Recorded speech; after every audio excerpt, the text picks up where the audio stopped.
Hello, everybody, and welcome to Custom Cap Collectors, episode 13. Titled this one "Live from Japan." We are happy to have the Hat Ninja back with us once again. We had him scheduled 2 weeks ago, and he kind of got big-footed by Casey's surprise appearance, which we didn't know about until kind of like right before it happened. And so my apologies to Mike. So I said, we'd love to have you back on where you are the central guest.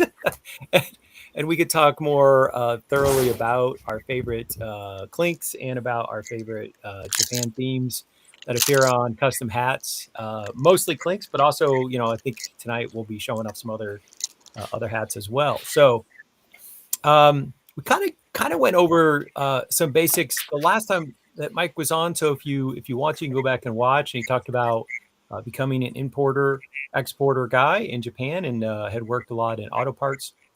And he's transitioned in a couple of weeks to a new career. And so this is one reason that he's got a more flexible schedule at the moment, and that's about to change. So we wanted to get him back on and talk about all things Japan. Let's go around the room and show what we're wearing today. Let's go first.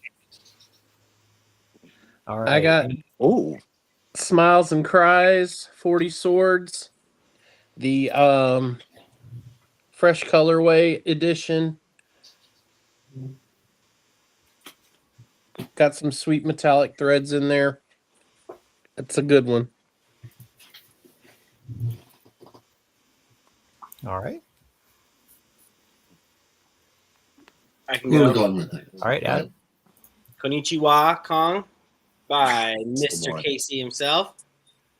I'm glad that there was a theme, and this was the theme, because I'm going to be honest, all white is pretty scary to wear everyday life. So I'm glad that there's a good platform now finally to rock it under white. Everything, even me subconsciously, I'm like trying to like not use my fingers to adjust it, but yeah. So it's a good one.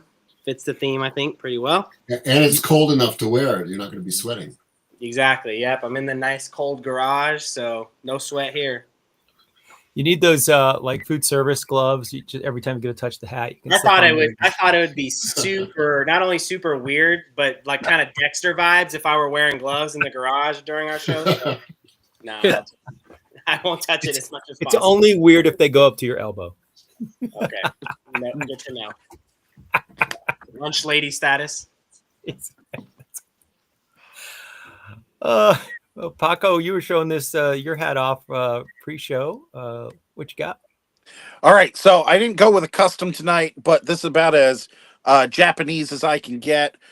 Going with the Ebbets Field flannels, Sunkei Adams. This is a Christmas gift from my sister. It's basically Japanese team based on Astro Boy, rocking the jersey as well from Ebbets Field. So, nice. Yeah, that's if you missed the Ebbets Field sale, I grabbed this jersey for $35. Wow. So, yeah, I don't know what they've got left, but they had a bunch of minor league stuff. Also, a bunch of Clink minor league stuff like Hartford, Jacksonville, et cetera, et cetera. So didn't quite go the custom route tonight, but I can show some off. So I am right now in my closet because I am redoing everything. I have to say there's something slightly surprising about a Japanese team using Adams as their logo, given the history of the history of it. That's you would think that would be taboo, perhaps, but apparently not. So, well, it was based on the Adam Boy character, so yeah. Fair. So as you excuse me, as I'm.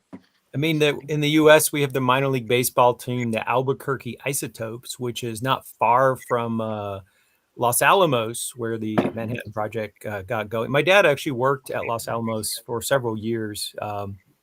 He basically babysat one of the little reactors there that the scientists use for classified and unclassified experiments. We also had the Tri-City Adams. I just got one of Yeah. those used. I just got one of those in my collection, which is, but that's a reference to upstate, to Central Washington State. I'm I've waiting for got- the 3 Mile Creek version. Oh, The radioactive for the Yeah. Harrisburg. Yeah. hey, no joke. I would buy that. I lived across the river when that happened.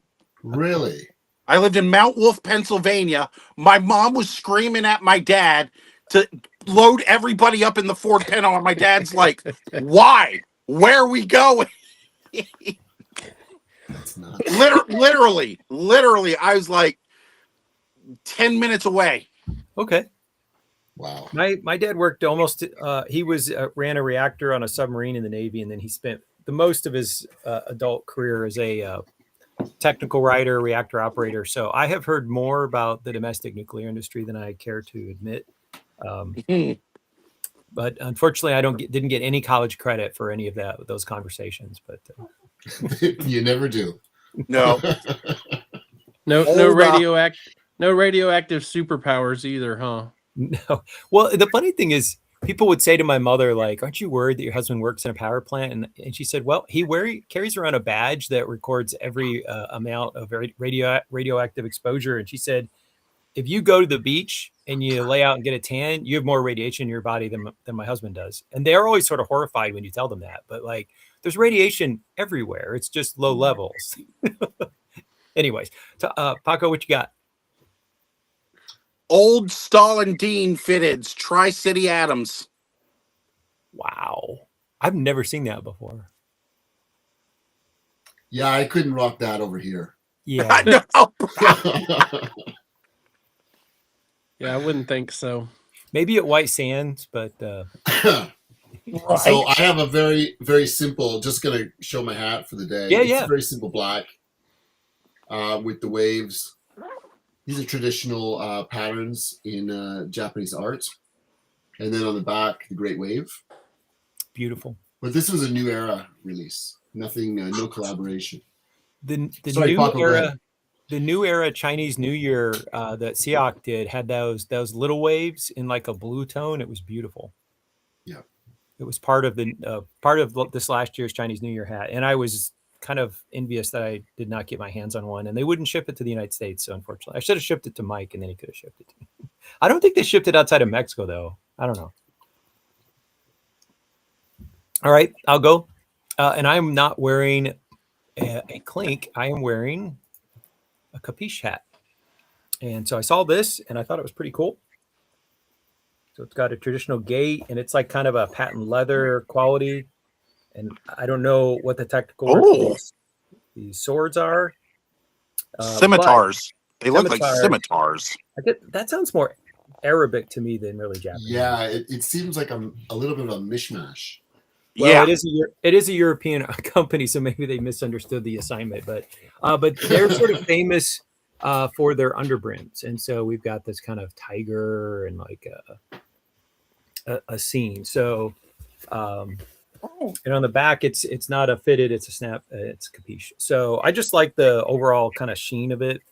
And some of my friends were doing a Lego cyberpunk city they called New Hiroshima up in Chicago two Lego conventions ago, and then they did a Neo Atlanta, which was kind of like a dystopian high-rise complex. There's like zombies running around and stuff, and so I thought, well, this would be fun to wear with the Neo Hiroshima people. But I've got some more clinks, and we'll talk more about what hats Clink has made. The one thing that I noticed when I was pulling up the Clink hats that have like ninjas and samurais and various themes is Flanagan's name came up numerous times, but 40 Swords, I didn't realize how many of his hats were in that sort of Japanese theme. And when I was actually pulling out the images, I was struck by, just how many there were. So that was definitely interesting.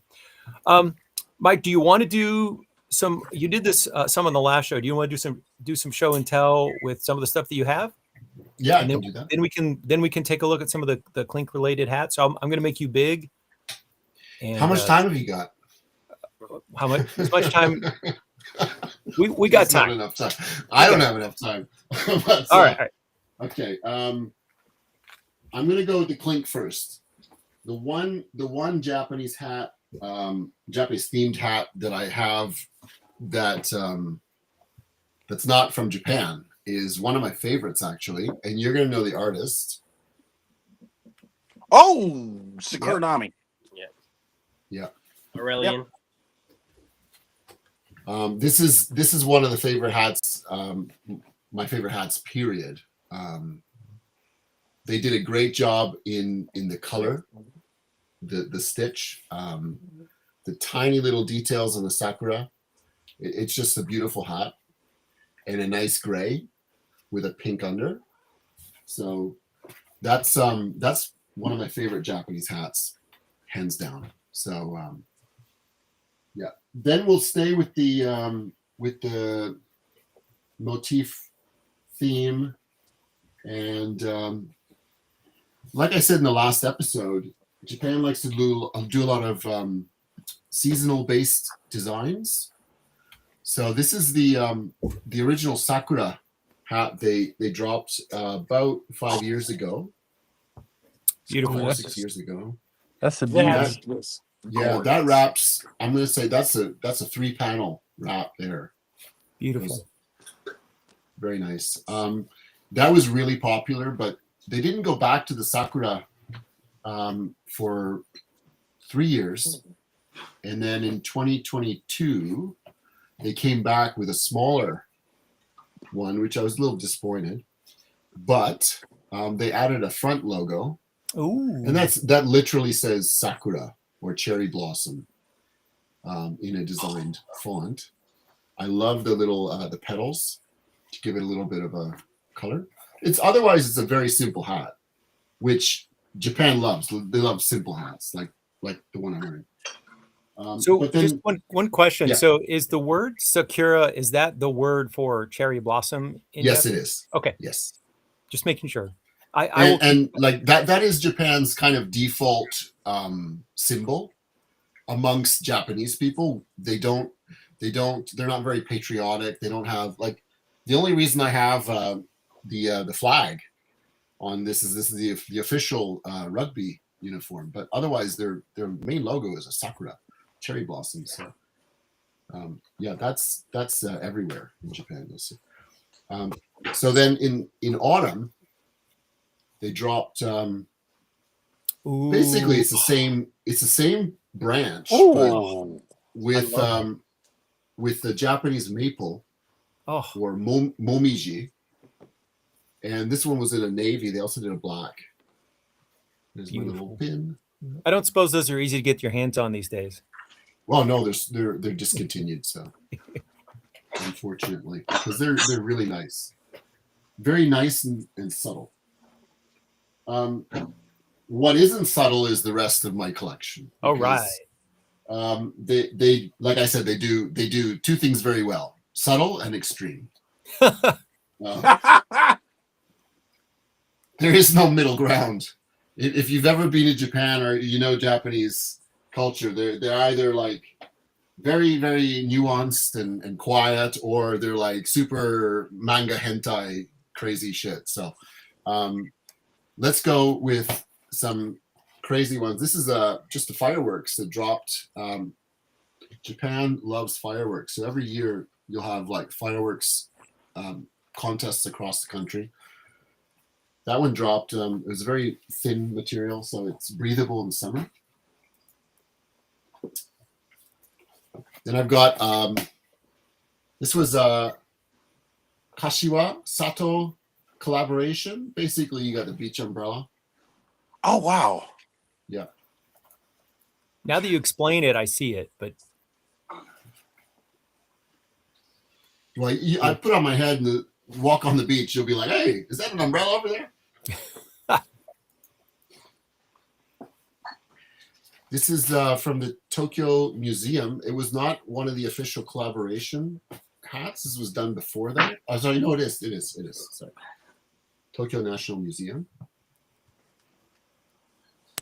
So again, they go all the way around. Sometimes you got the guts printed, and I did show 3 last time. from the 12 Animal Zodiac drop. These are 3 more. We got the Wild Boar in black, Ooh. and then in gold. Oh Oh, my! Otherwise, my. the exterior is quite simple. But it's, as the Americans would say, clean. Yeah. And then on the inside, all black. That's what I and miss. gold. That's what I miss about a lot of hats is it's the finer details. It's the inside of the hats. It's the UVs. It's the artwork in it that you can't always see. Right. That's probably my favorite part of hats. You know, the UV and the guts. Okay, and then we got I think this is a pheasant. And this is staying with the same theme as last time. Crazy inside. So freaking amazing. The only sad thing is that nobody sees that, you know, if you're wearing it, and if you're displaying it, you have to display it so it's kind of Matthew, this is big dick energy right here. Nobody needs to see it. I'll have to remember that. It's like when you have a dope pair of socks or underwear on. Exactly. Nobody else knows it but you. And you walk around strutting it off, right? I won't tell you about the merman underwear I'm wearing right now. So Thank you for the visual, though. Oh my God.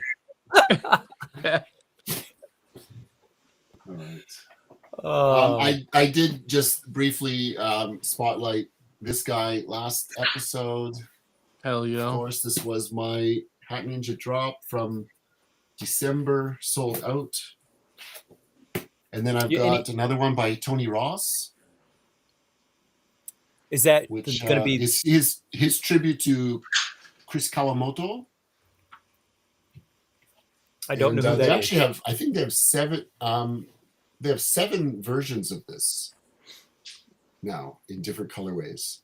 But what I love about I've got one of them. Yeah, you'll know too because they'll come out maybe once a year or twice a year with different.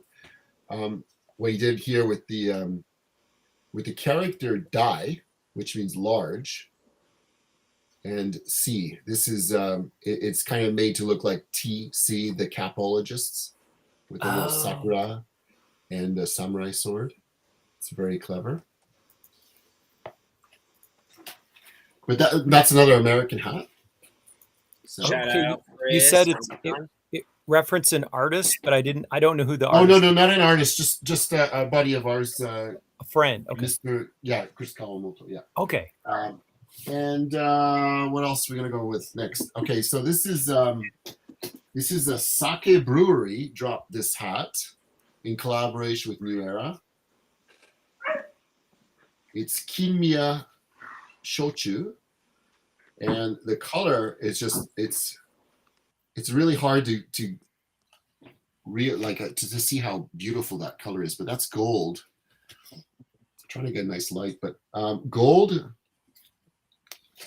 and almost like a greenish hue baby blue, but it's a beautiful hat. Subtle brown. I do not wear this. I just have it on display. It's too beautiful to wear.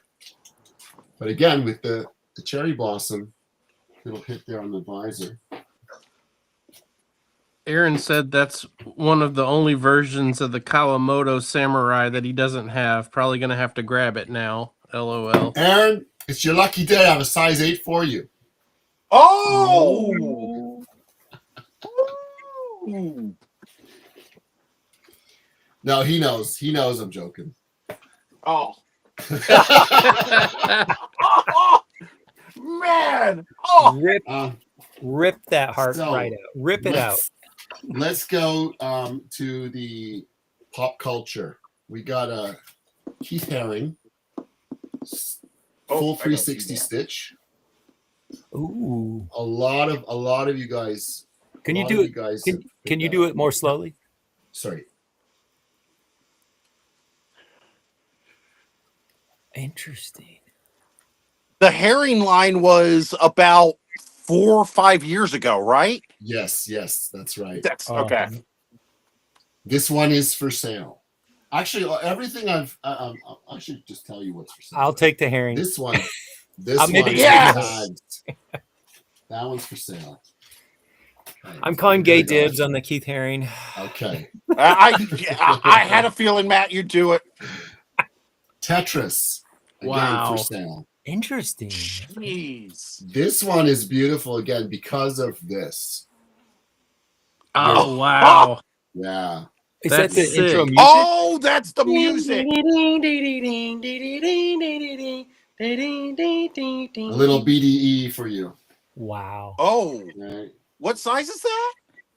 These are unfortunately, Paco, 3/8. Tiny head people unite. Yes. I'll shake my freaking head for that. Like, Street Fighter. Oh sweet. Ooh. That's Another beautiful. one for sale. Oh sweet. oh my God. Not with push start on the back. That's awesome. I did not The play map. the game, but just the script is gorgeous. Oh yeah. The color on that script, absolutely gorgeous. My Lord. I love the 8-bit flags on the back. That's fun. Oh. That's my awesome. That is awesome. If nobody else calls it, I'll buy it. But I'm calling dibs on the herring. If somebody Sold. wants to jump All on right. it, I have I apologize. I have a snapback, but it was with the Japanese theme, and it was in my Street Fighter stuff. So this is another one. oh, that's fun. Oh, Oh, Virtua Virtua Fighter. Fighter. Took it back. And then a little. This one I got in Taiwan actually, when I went a couple years ago. Cool. Oh sweet.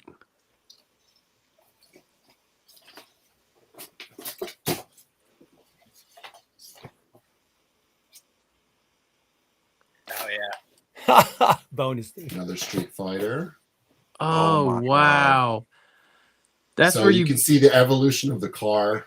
yeah, you beat Oh. up the car. For Matt, there's a little bonus stage where you have a time limit and you got to bash this car in. And if you like bash it completely done, then you get like bonus points.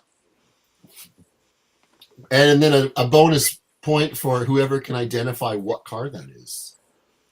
Because that's a Japanese car. Was it an old Lexus? No. It's a Toyota. Toyota. Selfie, I believe. I am not the I person to guess try to guess yeah, it. this is pre-Lexus. Pre-Lexus. Okay, one more Tetris.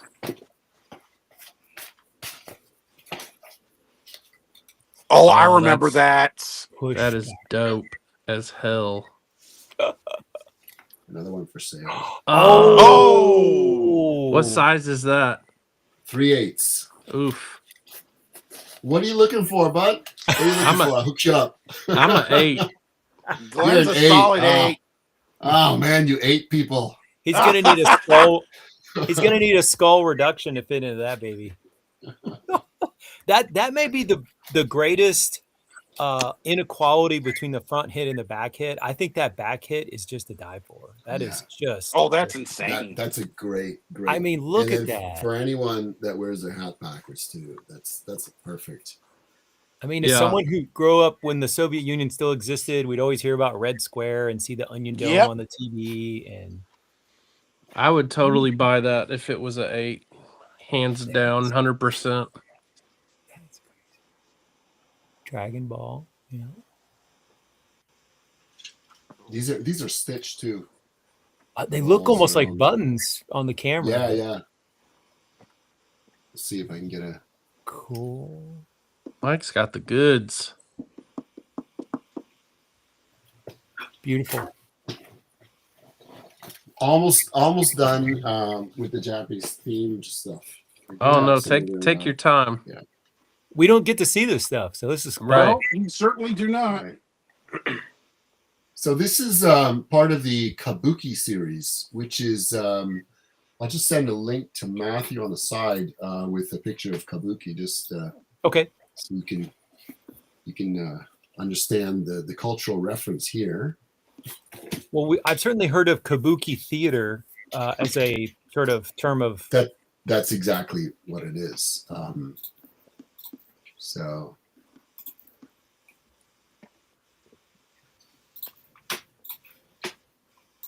And while you're doing that, you held up that capologist. Shout out to Chris. Chris is in the chat. Yes, Chris.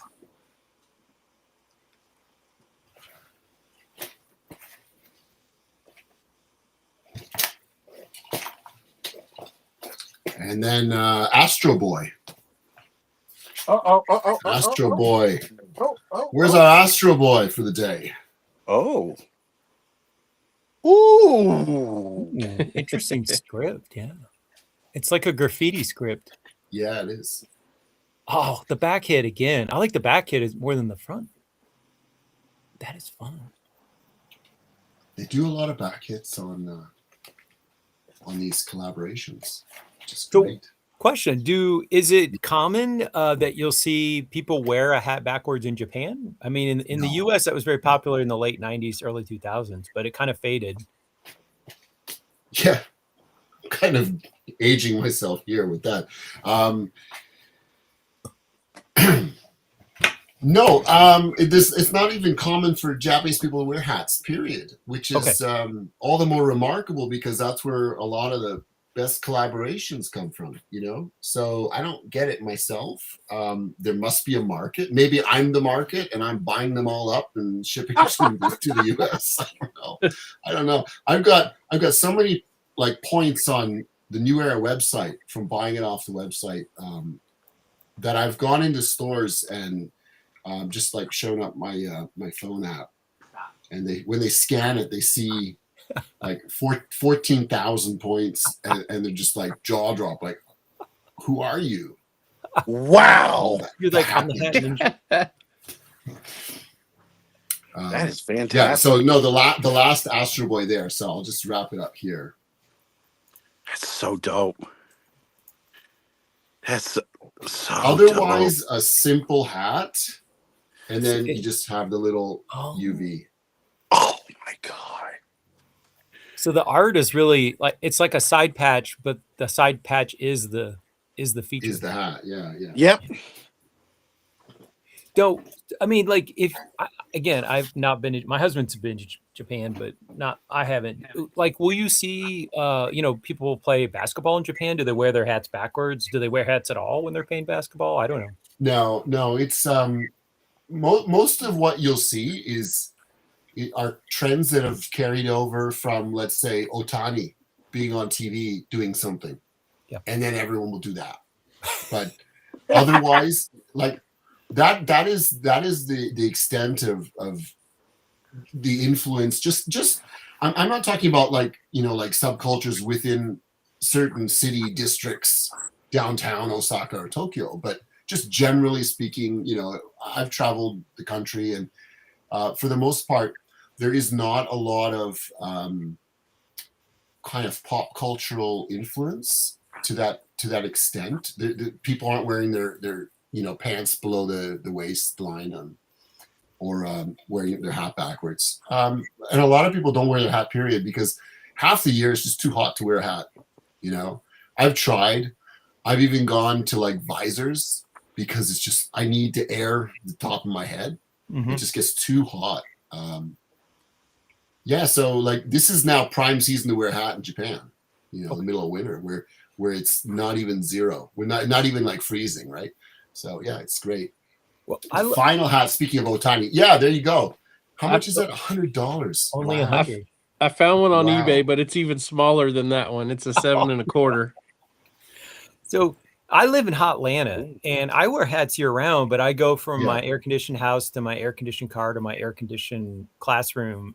Is air conditioning less common in Japan? I mean, if it's in summer, you're going to get sweaty kind of thing, or absolutely. And most houses don't have central air, so you'll have to go into a room, turn on the air conditioner for that room, okay, and then stay in that room for the rest of the day, because it'll take a while for the rest of the house. And air like what electricity costs period are just 3-4 times. Are they the rest, really? so, oh yeah.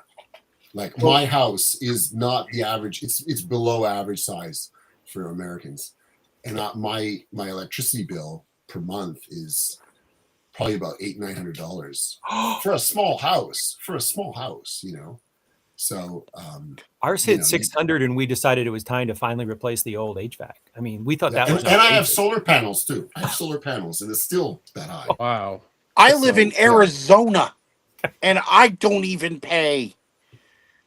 Oh, Paco's got 115-degree temps every summer.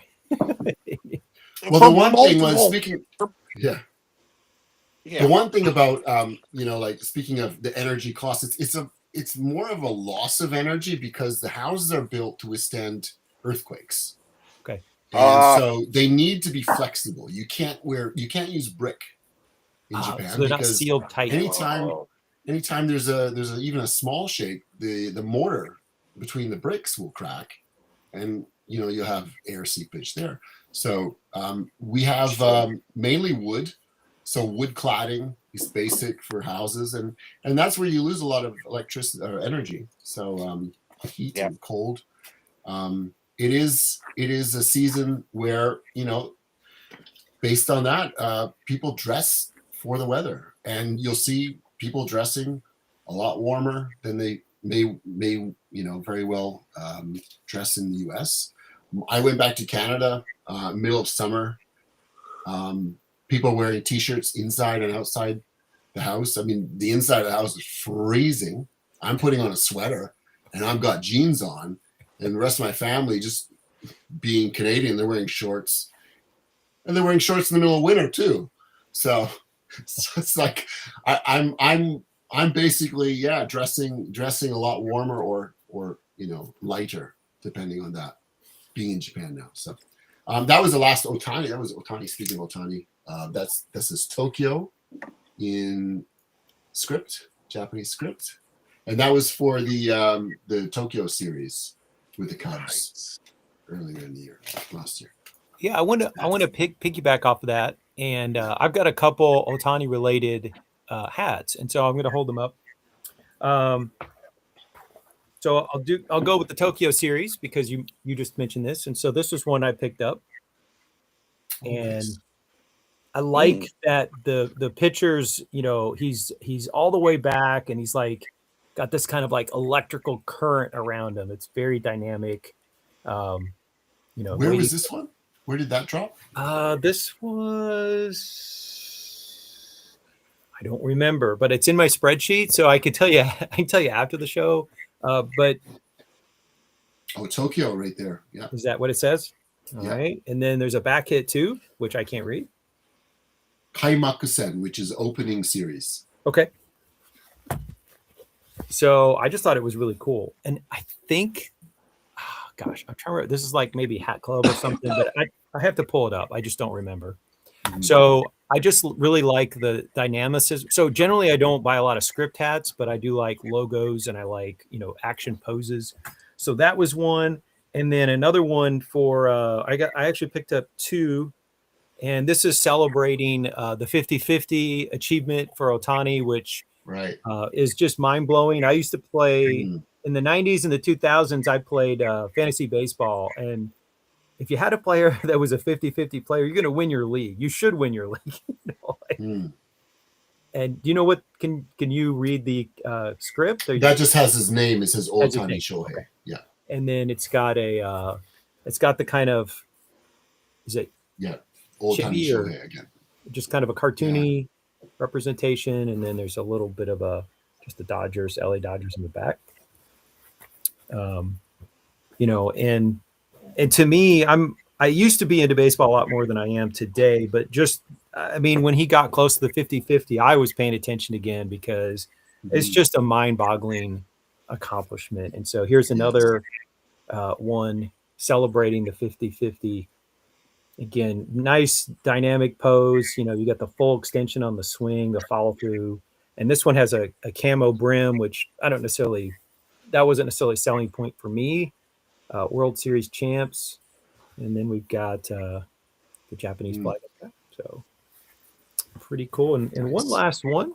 I think this one was this one's available right now on sale. I think it's like Hat Heaven or Hat. They're clearancing this one out, and so it's kind of like a mixture of like the rising sun motif, and then on the side it's got the. To me, that looks more of like a sunset over the West Coast. Yeah, I think it's supposed to be a mashup of the sun setting in LA, but also the sun as a reference to the fact that Ohtani's from Japan. So right. Kind of the sun over the Pacific, maybe. But is there a name for this style of like, you know, cartoony figure, or is that? I don't know. The closest thing that it looks like is like the Astro Boy almost. With big eyes. Yeah. I don't know if that's a style. I'm not big into manga anime, but so one question I am just kind of while we're on the Ohtani subject is how much you mentioned already that, you know, he has a cultural influence. Do Japanese people follow his accomplishments very closely? Is it like yes, lead it's stories? on TV every day. Is that right? Okay. I hate it. Not because I love Ohtani. He's a great player, and I'm so happy for what he's done for Japanese baseball. Yeah. But it's just way too much coverage. Like literally every game he plays in, and it's not even just Japanese players playing in Major League Baseball, but just every single morning. He's on the news from February to October. And it's just like, today he was 2 for 3 and he struck out. And it's like, okay, great. Is it newsworthy? Really? You know? Right. Well, it should be more Yamamoto now, right? At least. Yeah, when Yamamoto's pitching, that's right. They'll highlight him. But no, it is the Shohei show. So World Series MVP. What about it's still Ohtani? It's Ohtani. When Ichiro just got inducted into the Baseball Hall of Fame, and I remember it. I remember reading or hearing that it was a big deal when Ichiro came over, and he was a genuine star level player in Major League Baseball.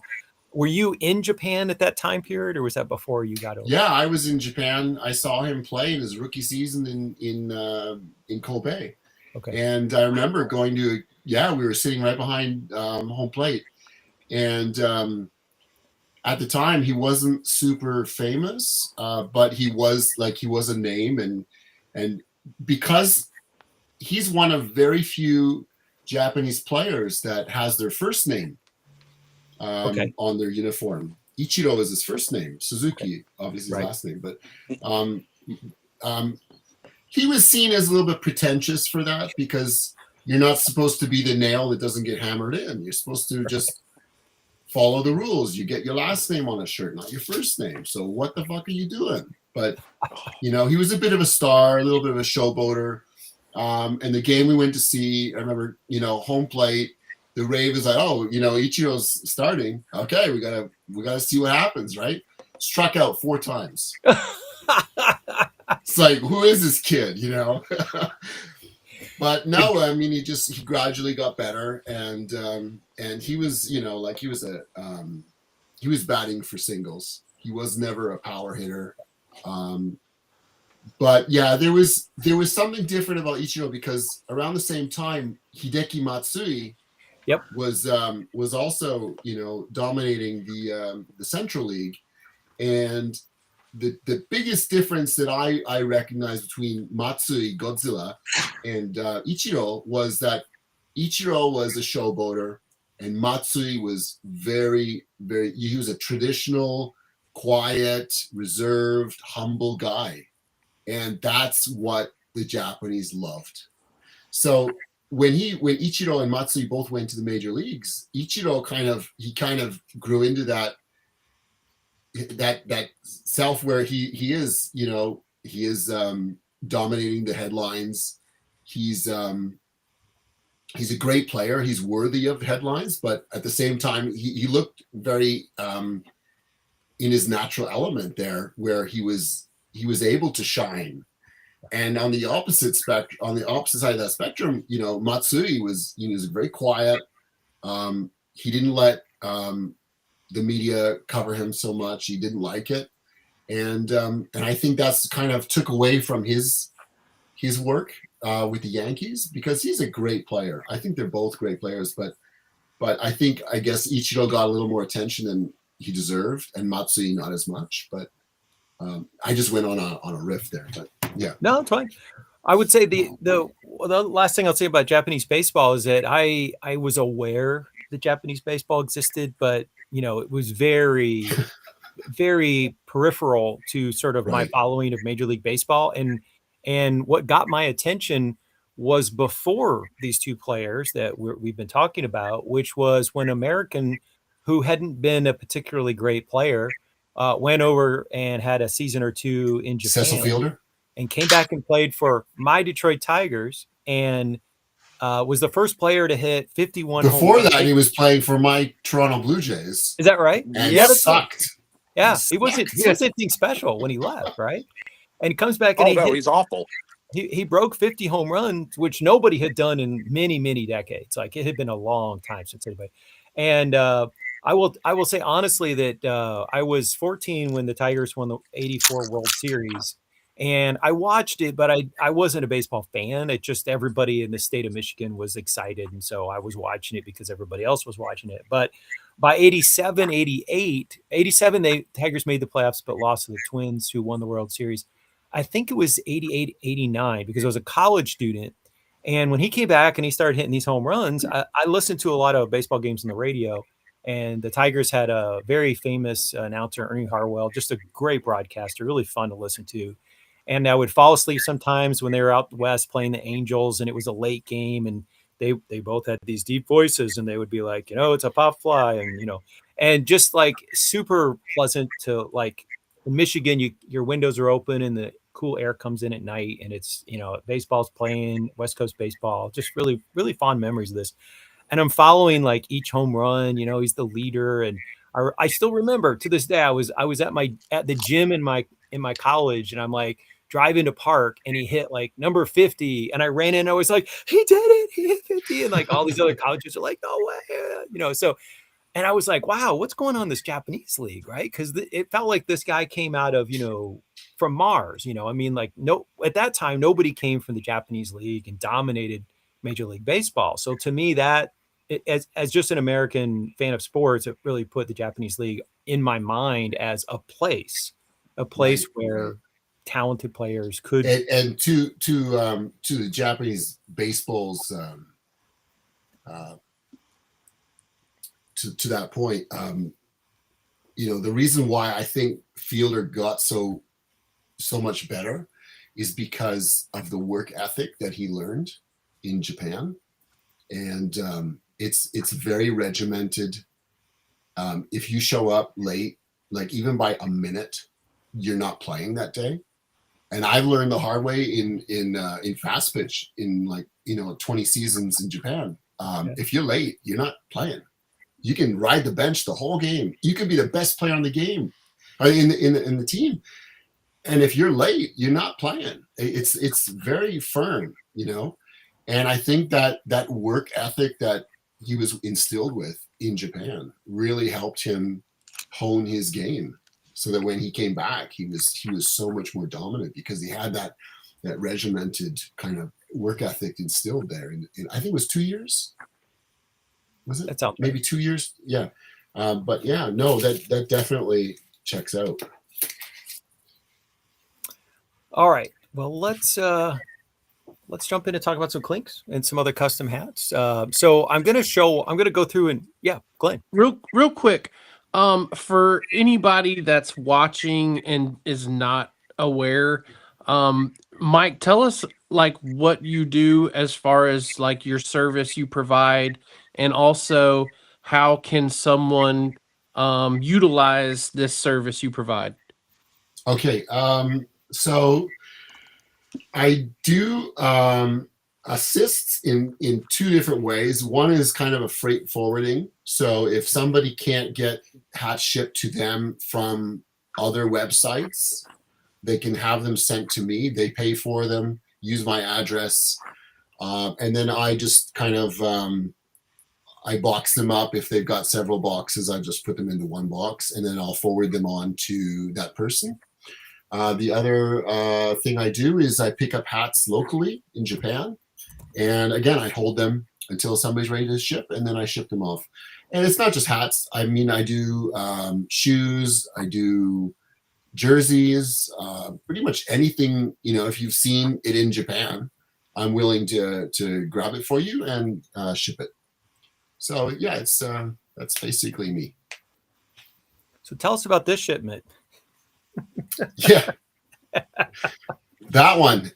So that is from Toppers. You can give the details. That one I shipped to a guy in Georgia, I think it is. And he saw on your last show, or 2 shows ago, actually, episode 11, you had a Japanese guest on as well, and he was highlighting some hats he had, and I grabbed that from him, that Tigers hat at the front there, and I threw it in his box for him. It's off. It's on the way. It's probably in Alaska right now. Probably UPS flight. Well, he is very much looking forward to that box dropping in his neighborhood. So thanks again. And do you have a tracking number, by the way? Did I give it to you? You did. Honestly, Okay. I just kind of I don't sweat it too much. International ones, I just know it's going to take like probably 10 days to 2 weeks. And when it gets here, it gets here. And there's a gentleman, a hat collector originally from Canada, but he now lives in Switzerland, and he's been selling off some of his hats. And I've been buying batches like 4 here, 4 there. And he ships them over from Switzerland. And sometimes they seem to get here like shockingly fast, and other times it takes a while. And his wife works for a Swiss chocolate maker. So lately I've been getting bonus chocolates. Oh, Jesus. Included in the box. And I'm like, Wow. this is great, So Reminds me when Dionic was running his stuff and including Stroop waffles. did you really? Yes. He's like, hey, Paco, I got a big one for you. He sent me a couple of big Stroop waffles. So in the picture, I had a couple. There's actually 3 of those Detroit. That was the Detroit Red Wings. Their outdoor jersey. It had this diagonal Detroit, and it sold out very quickly at the Toppers USA store. And I haven't seen anybody else make this hat. And so when I realized that I needed to get the Tiger one because I missed out, and I actually ordered the Tiger one. My credit card hung, and it didn't go through, and the rest of the hats sold out. So it's like if I want that Detroit Tigers with the double Tigers on either side, I'm gonna have to get it from Europe because they're all gone. So I'm like, well, if I'm gonna get it, maybe I can pay for my order by getting a few hats I can throw on eBay to cover the transport costs and all the little extra. Mike gets his cut, for his services. So I ordered a couple of those Detroit Winter Classics. So 2 of those are going on eBay. hopefully generate a little profit from. You're lucky. Toppers is a big fan of Detroit. I think that's he said it was his favorite hat, that logo. Yep. Right. Yep. He already liked him, and now we've got a German player, or Moritz Seider. I mean, he's from Austria, but it's German speaking, and so and we've got an Austrian, Marco Kasper is a Austrian player. So we've got 2 German speakers on the Red Wings. But yes, he shows Red Wings a ton of love. We get some great Red Wing caps and all that kind of stuff. So Too many Ducks hats. there's been too many, and I love the Ducks hats first, but I am like I don't need any more. I probably have like 6 now. They kept doing great colors, and I'm like, oh, it's gorgeous, and I'm like, I just don't have room for any more Ducks. back in the 80s, that was my first uniform I had.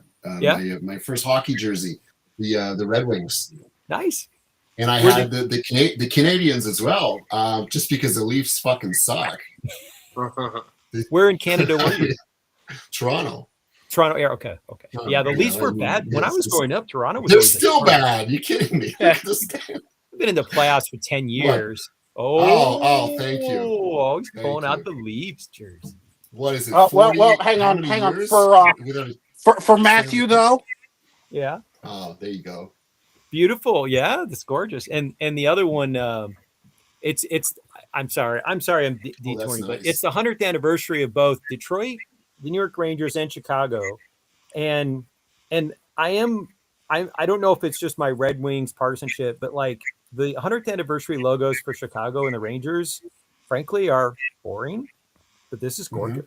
I mean, it's taking that winged wheel and it's incorporating with the 100, and it's just a nice, clean, and yet it's got the classic logo. And I think this is a gorgeous hat. Maybe it's just your white balance, but how red is that? Yeah, Like, it it's seems the a little white bit is. pink. I have a very bright light in this room, so it's being washed out. It's red. It's red. This is my Lego building room, and I actually want the light level to be very bright so I can see the true colors and I can see everything on my table. This And is you go not in the ideal. hallway and everything's pitch black. You can't see a damn thing. But this is literally like this has been my go-to hat since it. I mean, this is like the one where I'm like just grab grocery store, whether that's my hat of the day or not. Like I have been wearing this out. In fact, one of the reasons that there's 3 of these in that box is I'm getting myself a backup because as far as I could tell, nobody else is going to make this logo. Like I actually sent him a message and I said, did you get like some kind of exclusive permission? Because I haven't seen New Era make it. I haven't seen Hat Club. I haven't seen anybody else make this logo. And I noticed that he did not put this hat on his Instagram page. Oh, It's a little surprising because he puts all his hats up there. Like it's not on the Instagram. You have to right. can't find it on there. It makes me wonder if is there some like, he got like one-off permission or something. I don't know. Anyways.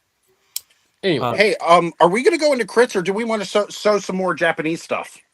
Let's do some Japanese clink. So wait, I got it because I got to dip out to put the kiddos to bed. do you want to do crits? What do you want to miss? Do you want to miss the I'll miss crits because I didn't give you my 5 anyway. Gotcha. Okay. And you already know what I want to say. We'll just press the button. Yeah, just nuke from orbit. Press. No, anyway. Do you want to do the kids now, or are you going to wait? I'll go through my Japanese stuff real quick. Yeah, my Japanese related, and I'll just burn through it. I got 5-6 minutes. Okay. Let me rearrange the boxes. Okay. Yeah. Show us. Go. First off, what Adam is wearing, one of the original Clink Collectors Only Konichiwa Kong, and it was also, so for those of you who don't know and are watching, my partner in crime, Blaze Rock, and myself do all of the music for Clink Room. And we did the Comeback League, and we made a whole trilogy between these 2 particular hats, which were Konichiwa Kong and the Nine Tails. That's a nice hat, the Nine Tails. The Kitsune. Yeah. So that one, along with the Nine Tails faux back. Oh, nice. 70s faux back. Switching it up a little bit, we're going to the Dionic Oni for Christmas one year. The Oni mask. This is 50/50 woolen poly inside. That's a rare lime green that I like. This is like forest green suede. Oh, I'm talking about the front hit. Oh, I like that. Yeah, that's melon. Cute. Yeah. I also like the you can't really see it, but it says "Outlive Your Enemies" on the front inner taping of it. So there's that one. That was the only Dionic. Il Ao is geeking out about your Ninetales, by the way. Oh, ha! Yeah, yeah. These are the. I don't think I got any of the repops, but these were the original two.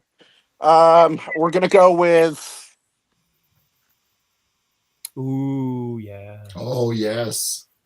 I don't know if Chris is still watching. It's like I that's a great had to get a one. Chris K. I had to get a Yeah. Chris K. Like, and I saw the cyber blue, and I go, "Yep, you know what? That's the one." Yeah, put that back up. Put that back up, Paco. Because I want to mention one thing, because what he's done is that logo. It went from the back where he has the capologist now to the side, or vice versa. I don't know if Chris is on or if somebody's on. Yeah, I think they took out the Kawamoto and they moved the back logo to the side there. I don't know. Tell me in the comments which one you like.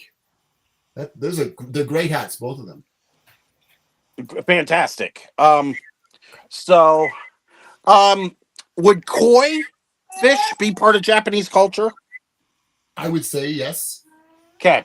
So then I'm going to show you a couple, and I showed these in our chat, but from speaking of Canada, our Canadian friend, Mr. Mike Perry, the original fighting koi. Ooh, with the hockey nice. stick. Yes. Nice. Oh, And Mike Perry designs for the side hits. And the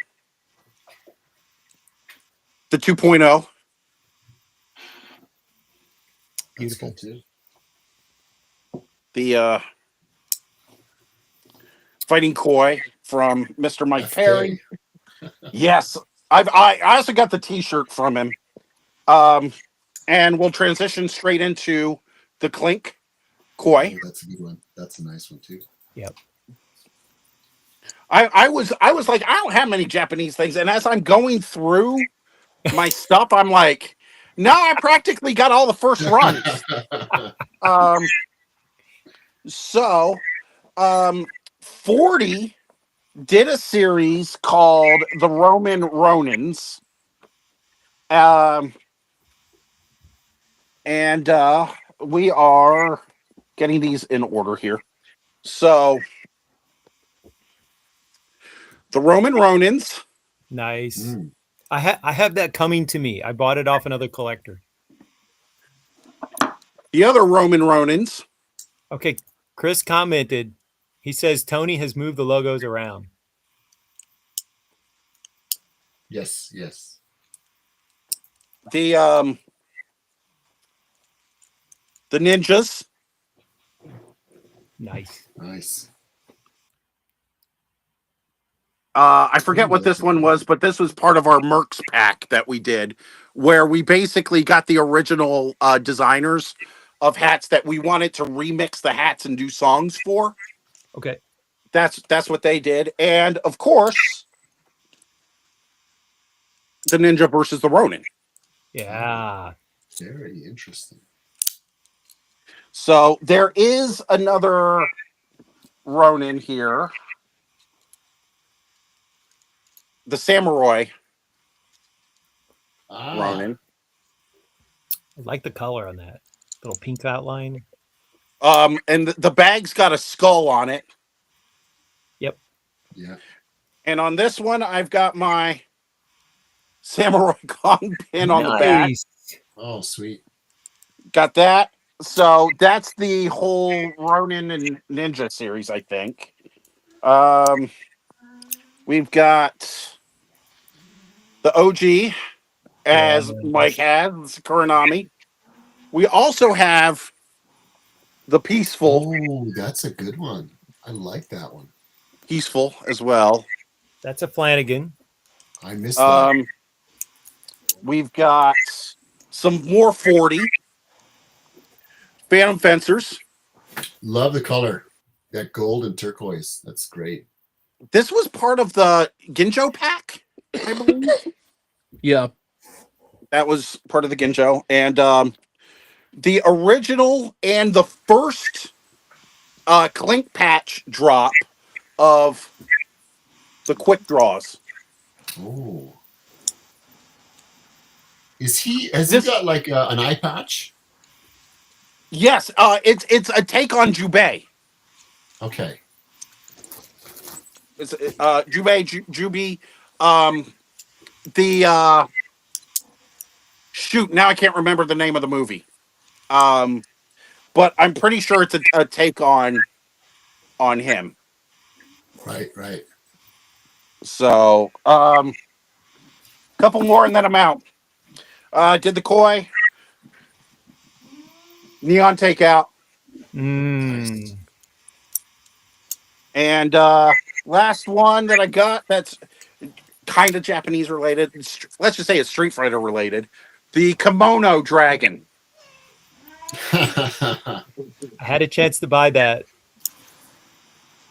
recently. So, well, it's in a half.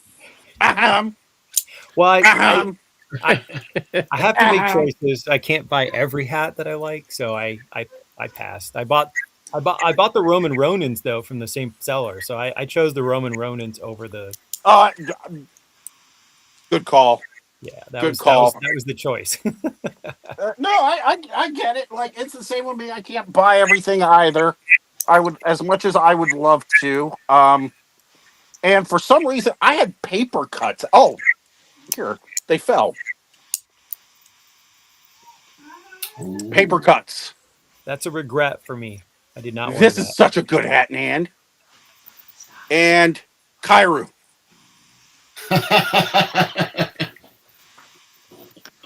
And he's got the like Oh wow, I like that green. That's nice. This the is a sumo- really the good sumo hat, sh- too. I don't know the sumo wrap around the waist. I don't know the right for it. The The Obi, yeah. yes. So, and that is it for Paco's Japanese. Paco's got a good collection. Paco doesn't have any Japanese hats. No, Right. No, none. I don't think I have any. Going through my. Well, I mean, I posted a bunch into the group chat going, I don't even remember I had this. Right.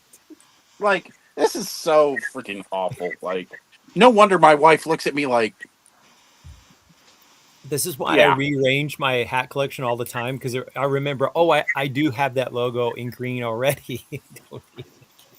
listen, I will tell you, when I got really into Clank, I let my wife talk me out of a lot of things because she's like, you already have that hat or you already have that color hat, and I like the one that you have better than this one. And she talked me out of 2 1-in-150s. Mm. Well, She talked me out of the Boise Hawks and the Clearwater Threshers. And frankly, I haven't been the same since then. Talked me out of a bunch of 1.0 stuff. Why do you need more hats? You only have one hat. Well, One hand, right? listen. So, anyways, y'all, I got to put the kiddos to bed. All right. Peace out. Later on. Thanks for showing.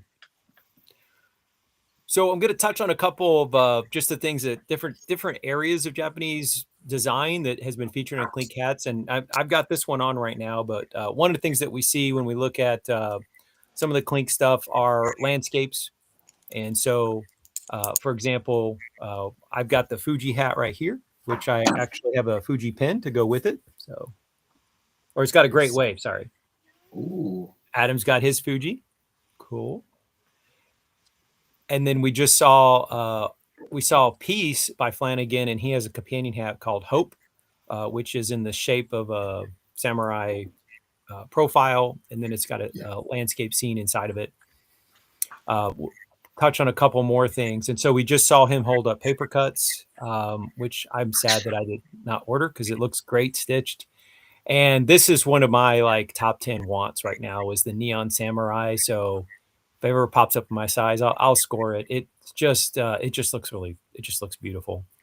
And so, and both of these are, of course, references to things that are sort of known about Japanese. You've got the origami in the on the right, and then you've got the neon lights, which is just something that's really notable about you go to certain parts of Tokyo, for example. I've had friends go over, and I don't remember the district, but you've got like the gaming stuff, and things are just kind of like all lit up. Akihabara. Yeah. Yeah. And someday I would love to go there and see that stuff. But it is something that, at least here in the U.S. and North America, we tend to associate with sort of Japanese style. One of the things that I'm a teacher, and so I talk about this concept called soft power. And soft military power, hard power is like guns, bullets, soldiers, troops, those kinds of things. But soft power is cultural power, and cultural power Baseball. is baseball.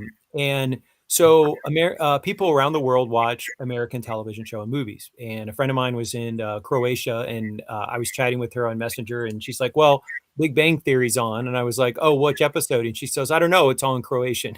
She's like, I can't understand it.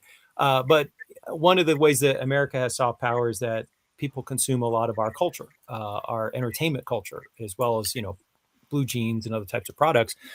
And I talk to my students and I say, when we think about China and Japan, China has far more military power and lots more people than Japan does. But if we were to compare cultural influence, I would argue that Japan is more influential in terms of just cultural things, right? People like manga, and they eat sushi, and we share a love of baseball between our two cultures. And so we have Japanese players who are American stars. And so I've only seen maybe 2 or 3 Chinese movies in my life, but I've definitely seen several Japanese movies, more Japanese movies. And so just in terms of cultural influence, in my opinion, I think Japan has more soft power influence in American culture.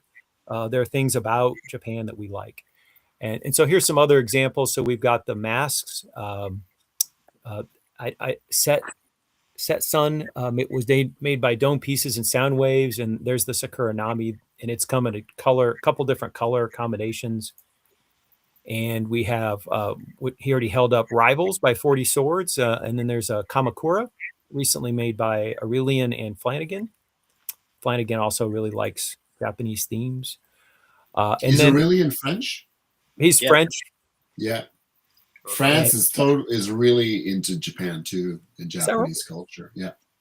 And I don't know if you've been in, you probably don't know this, but if you go to a local mall in Atlanta, most of our malls will have like one store that's devoted to kind of anime, manga, Hello Kitty type pop culture stuff. And that wasn't true 20 years ago. So it's funny though, because a lot of those places, and also back in my hometown in Toronto, a lot of these Japanese themed restaurants and shops, they're actually owned by Koreans and Chinese. Yeah. Which is kind of weird, but hey, they know it sells, I guess. Commerce, right?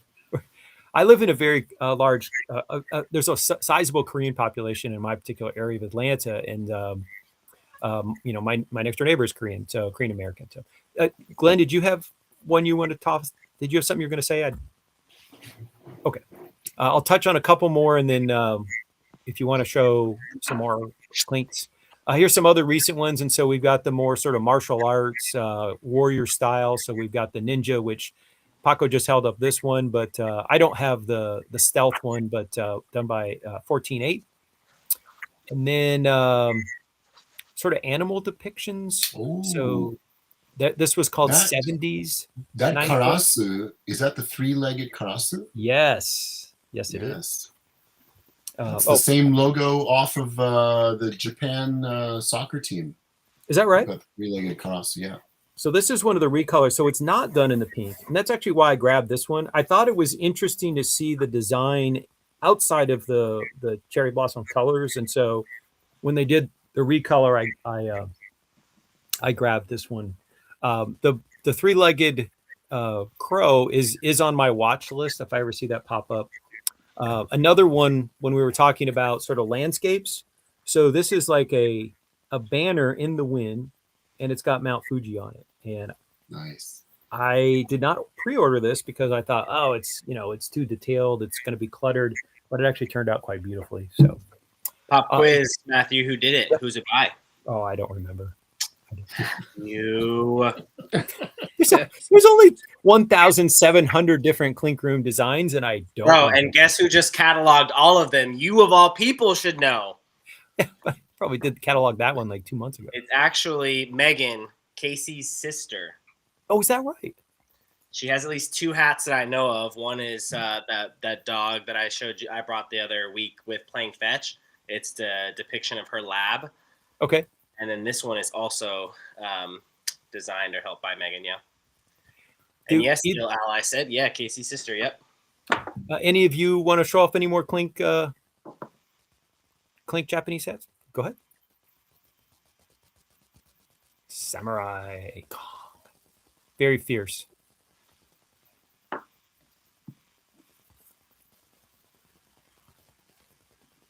Glenn, do you have any? Oh no, I'm wearing my lone Japanese theme hat. This is it for me. The lanterns. This was called Remembrance, and this is a Seamus design. This is probably in my top 25 Clinks of all time. Like, I just think this is absolutely gorgeous. And it's something that if you had told me I'm going to do a hat with lanterns on it for people who have passed, I was like, that's never going to make the shop. But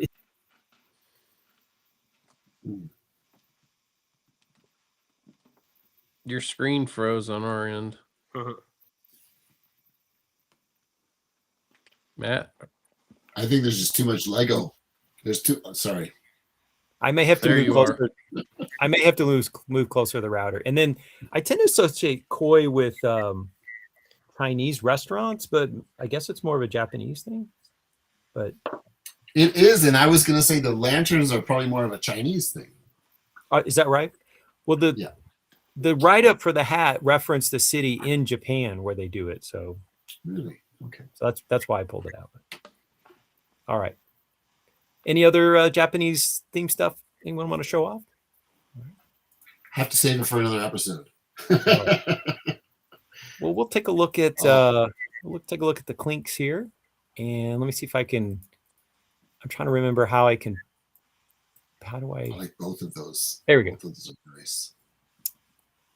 Yeah. So, Matt and Mike, we both liked the. Stripes. Al said that Casey's sister went to Japan. So when we're looking at that one that she made. All right. What'd you like about this one, Mike? Is this a black horse with white stripes or a white horse with black stripes? That was my first impression. It was just like, it looks like a black horse with white stripes with the paint kind of dripping off it. I love the monotone with a little bit of yellow there. The color just, it does it for me. Okay. Love it. And I love animal hats too, because you can kind of wear them, depending on what the mood is. Love animal hats.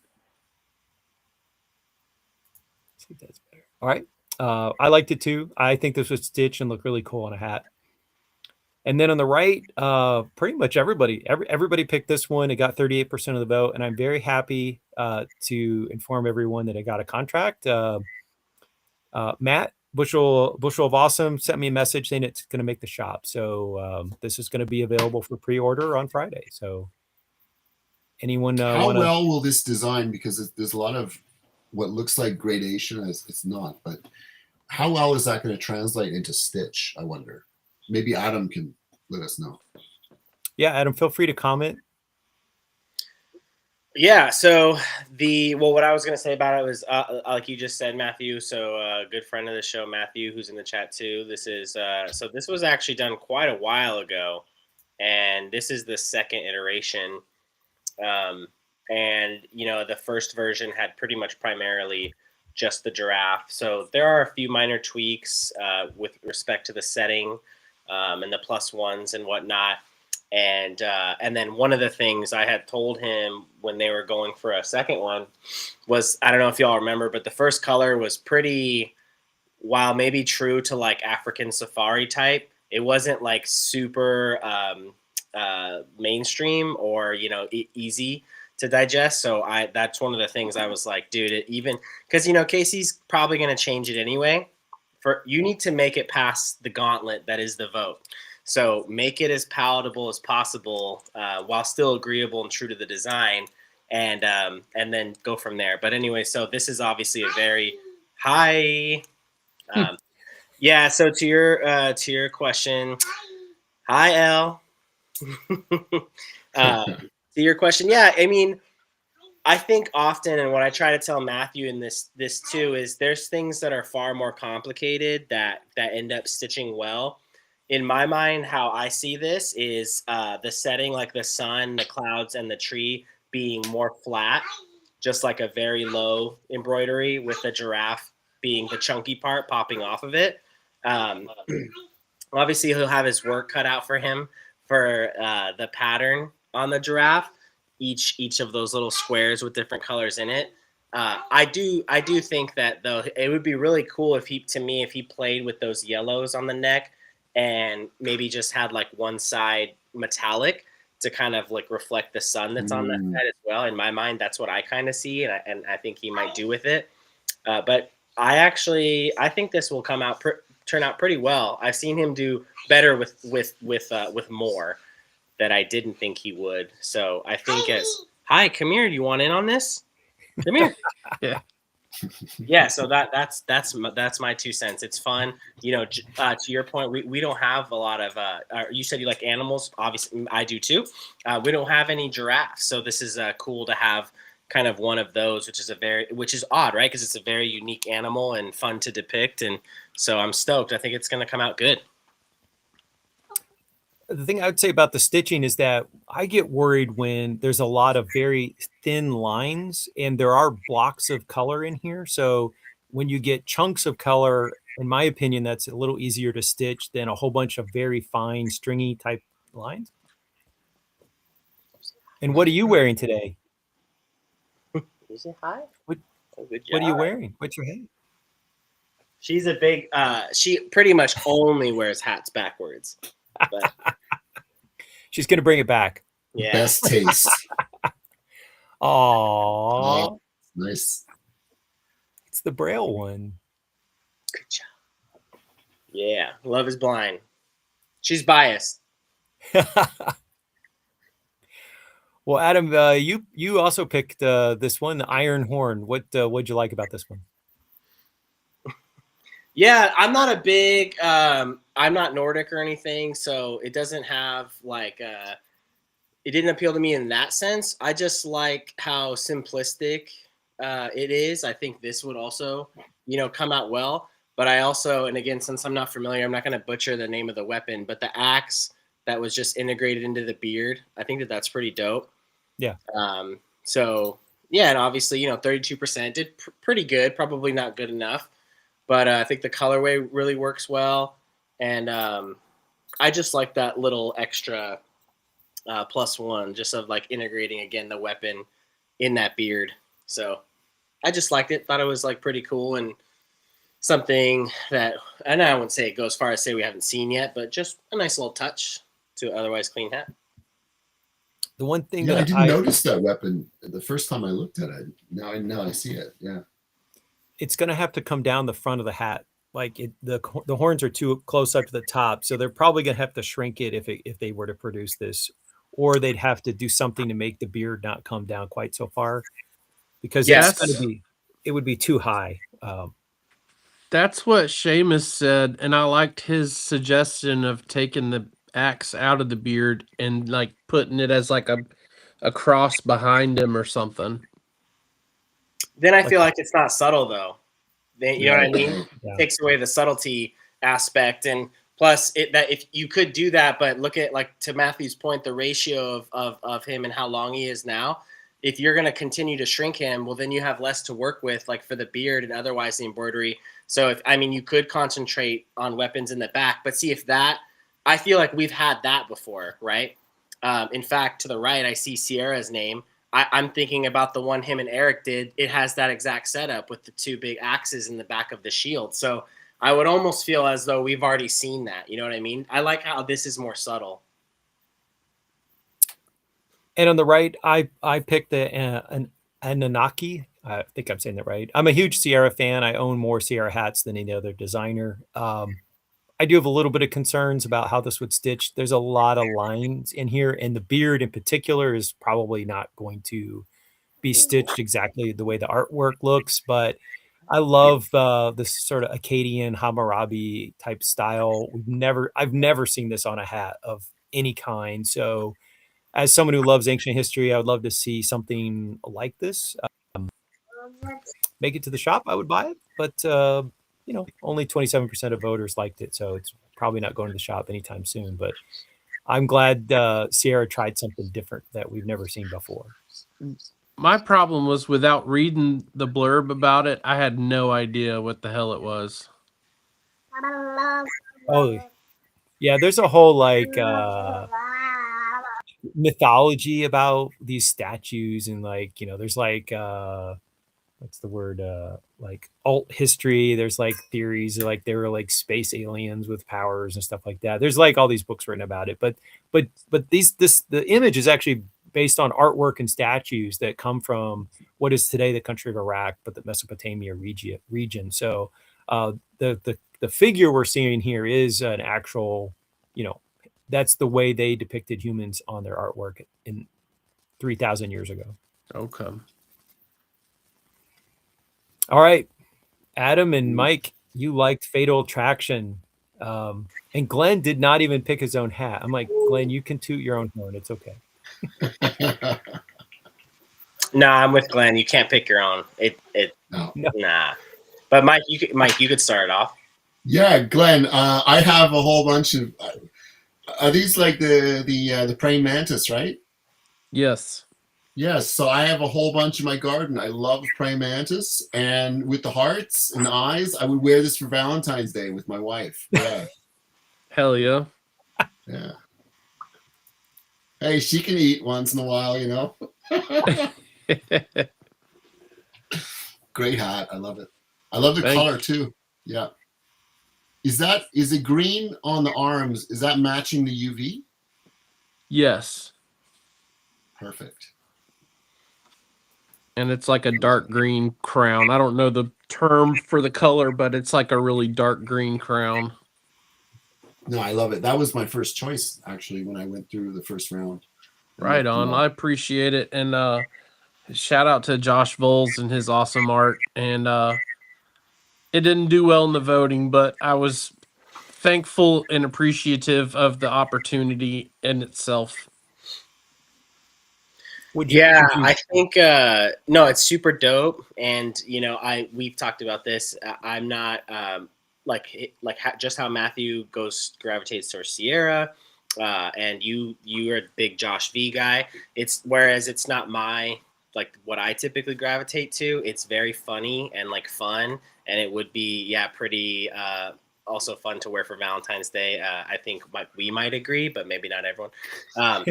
So I think so. For me, it's super awesome. I think to make it more readable, I would. You can't really see him as much being decapitated or whatever is about to happen, right? So it would be cool if we somehow blew his head up or added some more contrast somehow around his head so he would stick out a little bit more. And so I don't know if that's reducing her big terrorizing claws or how we would do that. But it's, to me, I would like a little bit more of that scene of him, because I can see it pretty close, but I think those greens are just stacking on top of each other and making it just a teeny bit harder to read. So yeah, just getting some separation on him, I think would help tell that story even more from afar. I feel you. I would make a different suggestion, and that is show it in profile. Yes. So the praying mantis is long, and it's holding its mate's head and looking at it. It's a very different piece of art, which I understand if Josh is what, totally flip it. But to me, it isn't necessarily going to read at a glance what it is, but if you turned it sideways and the praying mantis is holding the mate's head, this way, I think for me personally, it would have more impact. in that. We're in just that holding it up with one claw, and Yeah. then with the head kind of facing the front, have the eyes with the hearts in it. You know, kind of like, yeah, motherfucker. Sorry for the kids watching. She went inside. Well, good luck. I think a lot of hats don't go through in the first try. So sometimes I look at a few that went to the shop that went through some major changes in before they got approved, and sometimes those major changes really made the design better. So there's always, that's always an option for you too. Yeah, and I mean, also, Glenn, I think it's important, like you said, sometimes it's just about the process. So I'm sure it was like really fun for you working with Josh V, right? Yeah. So, and like when that project I did with Levi, we've been trying for so long to get that letter form out, and I really love hockey. So to me, I was so stoked on what came out that it sucked not to get through crits, but I was so stoked on how it looked that the process was like equally as fun and everything. Right, we put out something that we were really proud or stoked on. So sometimes it's about the journey too. So Soundweights has a suggestion, and he suggests having it hold above the head.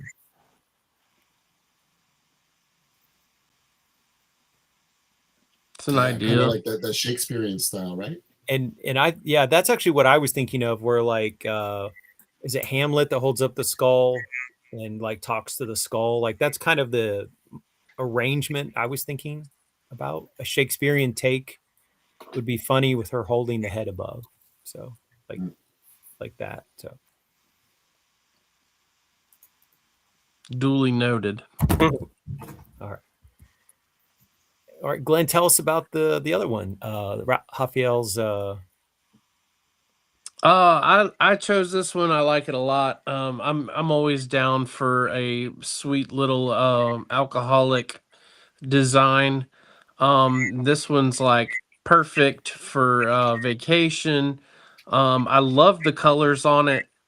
The bright under visor, matching even though it's a skull, we all have a little skull fatigue, but you combine it with a icy cold beverage, it's okay with me.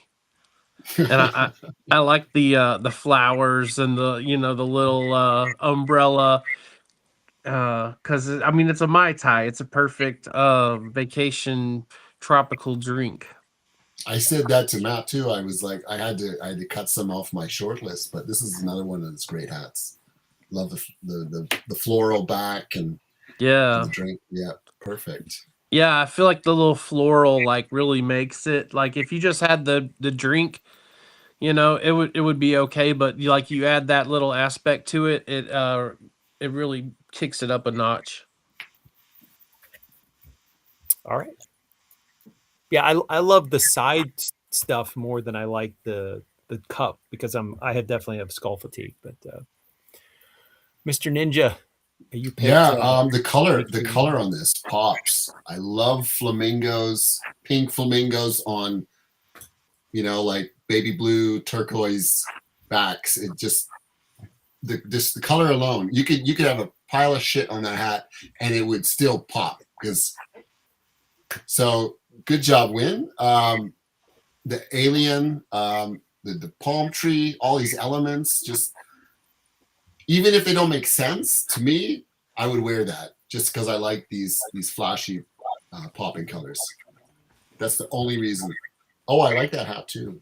Nice, Matt. the Harrisburg minor league team did a luau night, and the colors are just gorgeous. I mean, you get this and it's being washed out by my hyperly bright light in this room. But this is one of my top 2 minor league hats of the year. I thought they were just absolutely gorgeous. But it's that kind of like tropical vacation vibe colorway. Right. And Glenn, tell us about the freshly brewed. Are you a coffee drinker? I am a coffee drinker. I love coffee. I love food and beverage. I spent most of my life working in restaurants. So food and beverage, alcohol was part of my daily thing for most of my life. So I loved this one. I loved kind of like the old school looking kind of coffee pot. With the word in the smoke of the coffee. It looks cool to me. I know it's not for everybody. I love Junker. I love his style. And this one just resonated with me. Yeah, this is another one of the ones I had to cut, but I like this one as well. Yeah, same. I cut it out, but I definitely voted for this, and I would buy this for sure. No doubt. I'm surprised he didn't vote better then. I mean, like on this panel, 3 of the 4 of you sounded like you voted for it. So I guess all the coffee drinkers are older, young Yeah. people don't drink coffee. I don't know. I don't think the majority of people that vote on Instagram know what the hell that is. If it was If a it ain't Starbucks cup, If it ain't got a green mermaid on the side, they don't know what the hell that is. fair. It's fair. Or Matt, it's not I'm gonna have to. it's not a Sorry, Keurig. I'm gonna have to get going. Yep. I have to make my kids lunch, and it's past noon. So Oh, okay. I'm sorry to duck out halfway through here. No, But, we you're- totally understand. All good. You're man. good, man. Thanks for Thank you very sharing. much for the invite again. Yeah, And hopefully we Il can do Al this again. Il Al asked in the comments how to contact you if he's interested in getting an assist, and you want to. Yeah, just very quickly at the Hat Ninja. I'm on Instagram. You can hit me up, and I will help you the best that I can. There you go. Thank you, guys. All right, Thanks for joining us.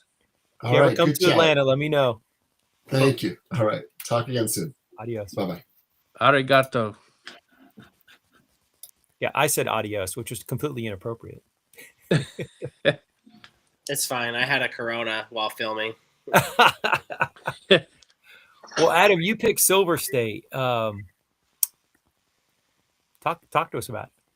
Yeah, I just think that these hat, state, bird combos, flowers are beautiful, and I think objectively it's just clean. Obviously, we know the outline of a state, just one solid line, is going to pop super well. And having, of course, I bought the Cali one, and big fan of poppies and Cali, and ironically, not so much quails, but yeah, what are you going to do? It's a state bird.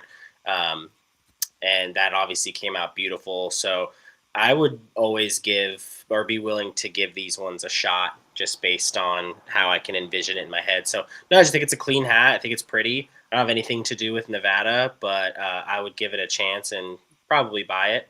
Maybe I don't go to Tahoe often, so maybe based off that, I would give it I might buy it. Yeah. Yeah, I mean, we've had a number of California shaped designs, and California has about 80 times the people that Nevada does. So there's probably not that many clinkwares that live in Nevada. So it's a bit of a disadvantage for the state just because, it's not a huge population. One of the things that struck me about this is I'm a huge geography person, so I like the outlines. When I think of Nevada, I think of like yellows and browns and desert colors. And so seeing a lot of blue on this was really interesting. Like I don't really associate the color of blue with Nevada, but it's a beautiful color choice. And I love that. This color, that like the College of University in Nevada is these exact colors. Is that right? Okay. Yeah. The wolf pack. So I do. And then plus like I said, like Tahoe is, shares a border with Nevada. Tahoe is one of the bluest lakes in the world. That's true. Glenn, So I think it's apropos. what do you like about Deer's Cry? Before that, I like the state ones too. I like for them to keep coming and keep making those. I understand that we probably won't get all of them made, but when my state rolls around, I would like to have my hat. But anyway. Deer's Cry. I'm a big Flanagan fan. There's no bad Flanagan hats. I like this one. I think it would. I think it could come out looking great. The I'm not super crazy and sold on the colorway and the colors of it, but I like the design itself. but I would still get it even if it had that colorway as well. See, I'm the opposite. I like Really? the colors. I worry about all those tiny little detail stitching. You're the one that's always like, oh, it's too drab. It's not bright enough. Oh, but I love blue though. And some of my like fondest memories in Michigan is we had a passive solar house, so the whole southern side of the house was mostly windows, and you'd get up in the middle of the night and you get that bright moonlight and you could actually see like critters like a deer, or if the snow was out, the moonlight would bathe the landscape and it would be kind of lit up. This makes me think of that, and it's so it to me it also connects with a childhood memory. So Gotcha. you're right. I like bright colors, but I like my blues too. And bands. Bands is awesome. I love this one. I don't know why it wasn't made on the first version, or was it the second? I can't remember. This is the second or third or fourth. I don't remember, but I feel I like don't this one remember should have already gone through. I've been a fan of this one for a while. Zach is, or if you're still there, let us know what iteration this one is. But yeah, I would definitely buy this one. Hands down. I love the Vegas gold, the green. Yeah. I don't know if he's still in here or not. He just commented, so I'm pretty sure he is. Matt's on the move. And speaking of just commented, Eel Al, UNLV is red and black, homie. University of Las Vegas is red and black. They're running Rebels. University of Nevada, Reno is the Wolfpack. They are in fact navy blue and gray. My dude. Yeah, UNLV is the red school. Red and black, yep. Larry Johnson. All right, I'm sitting right next to the router, so my connectivity should be better. Heard field trip. All right, Neon Driver. I'm not a car guy, but I like the neon, and this looks cool. So I don't know. I just liked it. Extra. Same. I'm not a big car guy or anything either. I just like this style of like very defined, easy lines, very readable, very from far, from close, everything. Love the contrast, the red and the white against the black and the gray. I think it's super dope, and I definitely voted for it. I would probably buy it, just because I don't have anything like it. But in general, yeah, I'm not a big like motorsports or anything like that either. But I think it's really cool, and I think it's it'd be super. Like I just his style is so diverse sometimes, right? Like it's just like so impressive to me, and I don't know, maybe to an artist that does this or designs and draws way better, maybe it's not as, I don't know, but for my eye, I'm just like, it's crazy. Like even just that drink one earlier, right? The contrast in his style is just appealing to me. And maybe it's because we talk often too. He's just such a nice guy. It's easy to root for and everything, but just kudos to him because I think it looks super dope.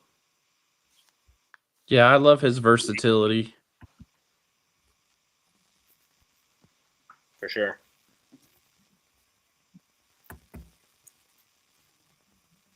All right. Adam, Bonafide Luck. Yeah. I just had a funny aside about this. So my coworkers at work, and I don't have many, and none of them wear hats. It's 98% female. They definitely don't wear custom hats. They have no idea what the hell I post about, what the hell I'm talking about. I just ask them, the few handful, to just like, hey, can I see your IG? Can I vote? If it's a day I have a hat on, right? And it's like, what, 5 extra votes or whatever. But I have a select few where on Mondays they're like, oh, it's like a vote day and stuff, and I'm like, yeah, and we'll like look, and now some of them are interested. They're like, let's look over it together, and it's funny, but it's also really cool because they have opinions from a very, very, very outside sort like kind of perspective, right? And yeah, every once in a while they'll catch me with something like, oh, okay, like, and or they'll say, what the hell is that? And so it's just good. It's good info and stuff, right? So they're the general public, and if they don't know what the hell it is, so what I'm saying is, one of my best friends and coworkers there, she is like as Irish as you could possibly get. She just came back from Ireland. She is like certified Galway girl. She hated this. She was like, what the hell? And I don't know, maybe it was like an offense taken because of because she was like, we're scrolling through and she's like, stop. What the hell is that? And I was like, oh dude, I don't know. I didn't design it. I don't know. It's like it's a fucking 3-leaf clover with it's a skeleton guy flipping you a coin. I don't know. And she was not amused. So I picked it for her in spirit because she entertains this nonsense with me, this fun nonsense with me. But all I'll offer is from an Irish girl's perspective, she did not like it. With conviction. She was like, nope, don't like that. And I was like, all right, I'll let everyone know. That's awesome. The thing that the title makes me think of is I'm a big Coen Brothers fan, and so in Oh Brother, where I thought there's a whole thing where they were like, he's bona fide. So like I do like the name. That's about it. But I like the name. All right. Yeah, well, I mean, obviously he just blends into that clover too, right? Like it's like almost looks like to me the same green and stuff. So he just kind of blends right into that too. So there's some like color and contrast left to be desired as well, I think. So even if you do like skulls and skeletons and randomly put in with other cultural stuff, I think there's still some design elements that to be desired.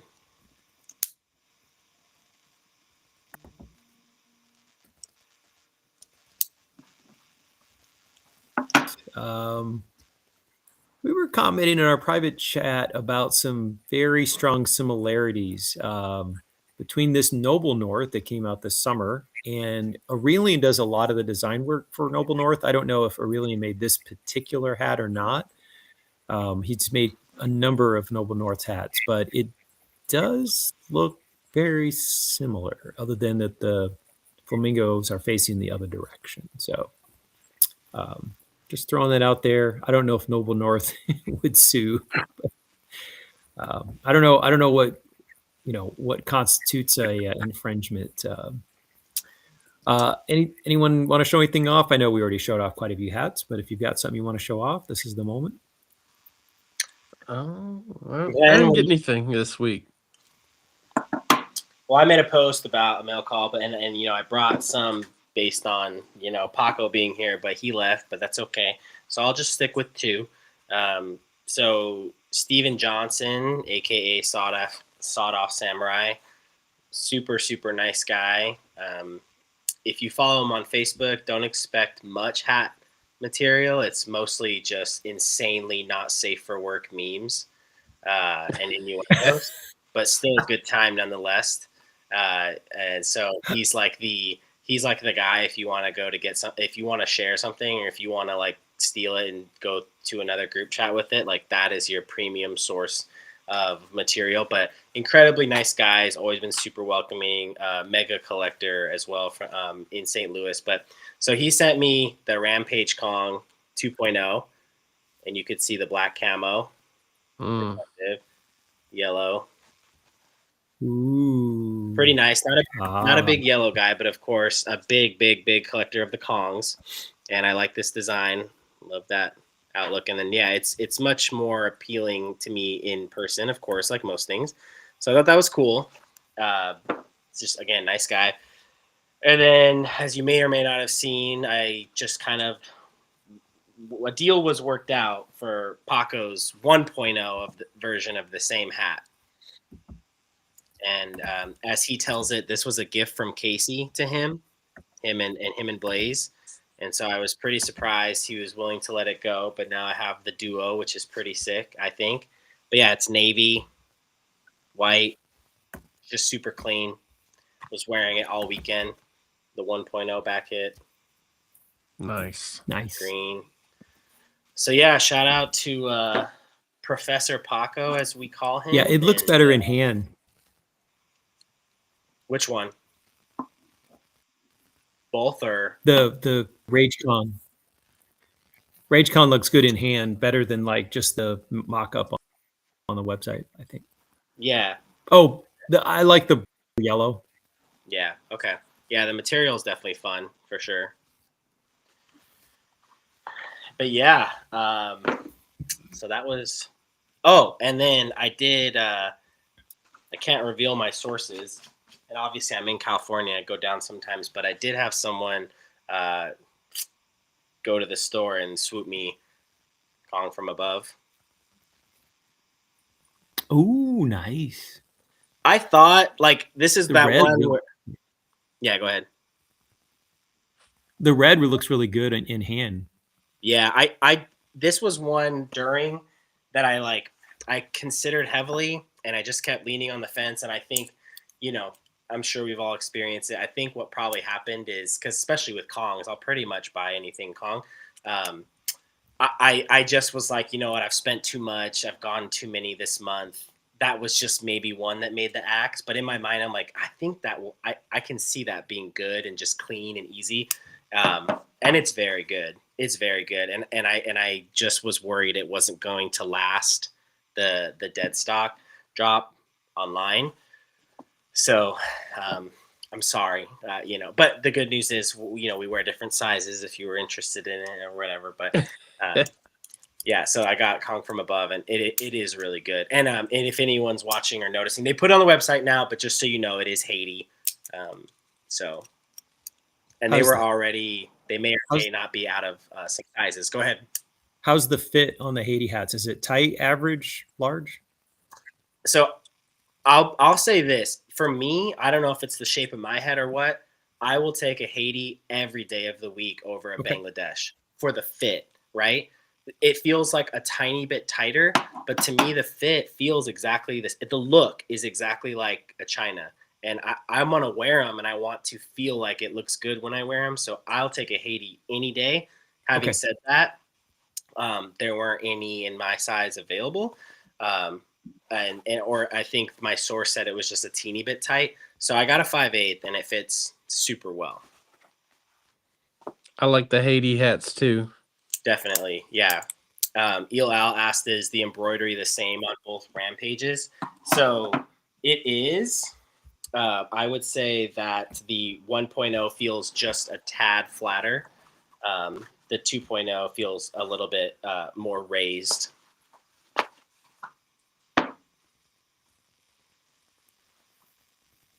Right on. I want to. There's a little trade secret. I don't think they'll mind me telling, but just for all of us hat nerds out there, something that I've talked about when hanging out with Taylor and Casey is that with some of these recolors or plans for future recolors, he actually has taken some older designs and played with the embroidery on future drops. So like there are ones where he got in and he liked them, but he thought like, you know what, this didn't translate the way I wanted to or the way I saw it. So I will just leave it at that. Like there has been recolors where he has tweaked the embroidery a little bit to either make it chunkier or certain sections pop off more, which I think is cool. Like consistently revisiting that, right? And like trying to get it better. So I thought that was a really cool. Hell yeah. Good. Raising the bar. Yeah. It's having gone through and cataloged all 2,500 Clinks, fresh colorways, originals. It's very interesting to me how on some of the designs, I really love the original color, but on others, I very much prefer the recolors. And it's just really fascinating because there's some first runs that I think nailed it. And I think the follow-ups are not as good. And then there's some where I just think the follow-ups are just better, and it's it just depends on the hat and the color choices, I guess. I don't believe that one is always better than the other. It kind of just depends. So, well, let's take a peek at went in the shop on Friday, and we're just going to do a quick walkthrough. We'll look at what changed, and this is probably the one that had the biggest changes in terms of color tones. The Seamus and Knott's Original handle, the Just Chillin' went to the shop, and I know my preference was to get away from purple and orange. So personally, I am pleased with this, and I'm probably going to pre-order it now that it's in blue and red. But I know some other people were unhappy. I think Aaron tried to lead a crusade to get the original colors restored, or maybe it was Paco, but I don't know. I'm happy with these choices personally. Any thoughts? I think the red carrot noses look a little strange. Fair. Very fair. But it's not one for me, so I was indifferent to it. You weren't going to buy either color? Yeah, it didn't resonate with me, so it is what it is. I think both are good. Like, to Yeah. me, if you really liked the design, I don't think the colors should scare you away, the recolor, even though it is a big change. I guess it's sensible to this season's too. I do happen to like the way purple and orange complement each other. So for me, it was a slight downgrade, but it's like completely sensible. So it's not, I'm not leading a crusade or anything. I think both are cool. That's a good point about it. The seasonal colors. If he had gone with red and green, I don't think I would have liked that as much. It would be very Christmas time, but I think for me personally, I like the red blue better than red green. All right. Well, if it was red and green, then you would feel like you could only wear it at Christmas time. But with the red and blue, it just feels like a wintry hat. Yep. You can wear even in January, February, even. And if you live in Michigan, it's still winter in March. Sometimes, and so we got Hot by Sierra and Tri-Dub. Oh, that's a mouthful.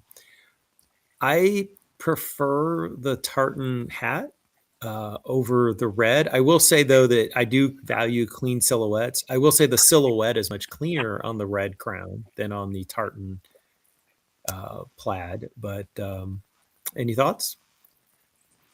He fixed his eye too. His right eye.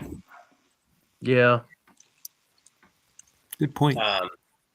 Yep. Yeah, I mean, it's fine. I for me, yeah. I mean, I'm gonna always try to root for hockey designs and everything, but I don't know. Maybe it's just an incredibly specific point, but I didn't gravitate towards this cartoony style one as much.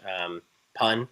It's cool. It's fine. I think on the plaid would have just overall, we just saw the buffalo and everything. So to me, he's got a plaid shirt on, and the original design was plaid. Keeping at least the visor plaid would have been a cool nod to it. But this wasn't one that spoke to me in general. But this is very Clink, right? This looks like a Clink mascot, and Sierra has that way about him and stuff. I'm sure it'll come out really cool and stuff too.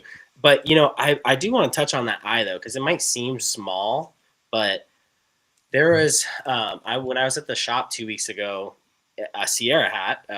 It's his Jaguar one. I don't remember the name, but where the Jaguar is looking straight at the camera, his shoulder is up, kind of moving towards it. There's a temple in the back. Super awesome colorway. I love animals, so especially realistic depictions of one. So it was a beautiful hat, and I really, really, really wanted to get it.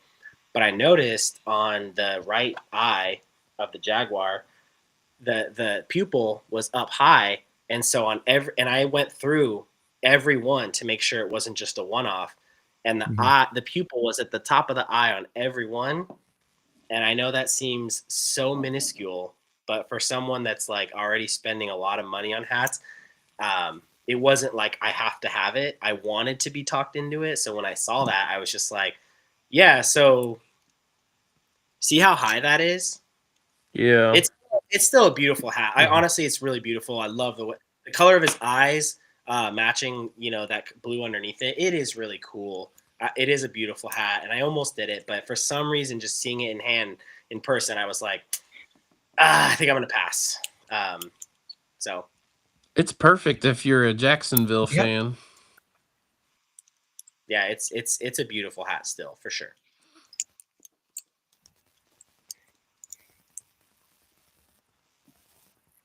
The beaver, this is very Canada. So the red is Canadian flag, and the beaver is often used as a symbol of Canada, and hockey, of course, is Canada's number one sport. So even though I am a 35-year, I'm right now going to pass on this one. I have most of Sierra's other hockey hats, but this one, I'm not Canadian, and as Adam said, it's a little too cartoony.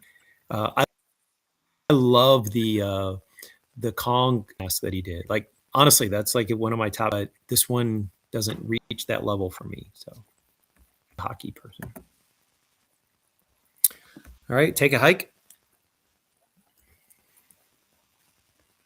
Simplified. If we look at the details in the paws, the toe prints, it's much less complicated, which was always my concern with this design. And I mentioned this to Flanagan in a private message, and I said, there's just, I don't know how it's going to stitch. And you can see if you look at the white area around the dog, they set it up to provide a nice clear contrast between the silhouette of the dog and either that's the sunset or whatever body of water or something. But now you can see the dog and the silhouette of the two hikers much more clearly. And I think those are, yeah, you cut in a little out there, cutting in and out a little bit, Matt. But I'm right next to the right next to the router. I can't get it. Yeah, your router's telling you to take a hike. Yeah, I think both would have been fine. I saw some people on the the buy sell trade page say they like the original better. Yeah, not for me. The new one is much better in my opinion.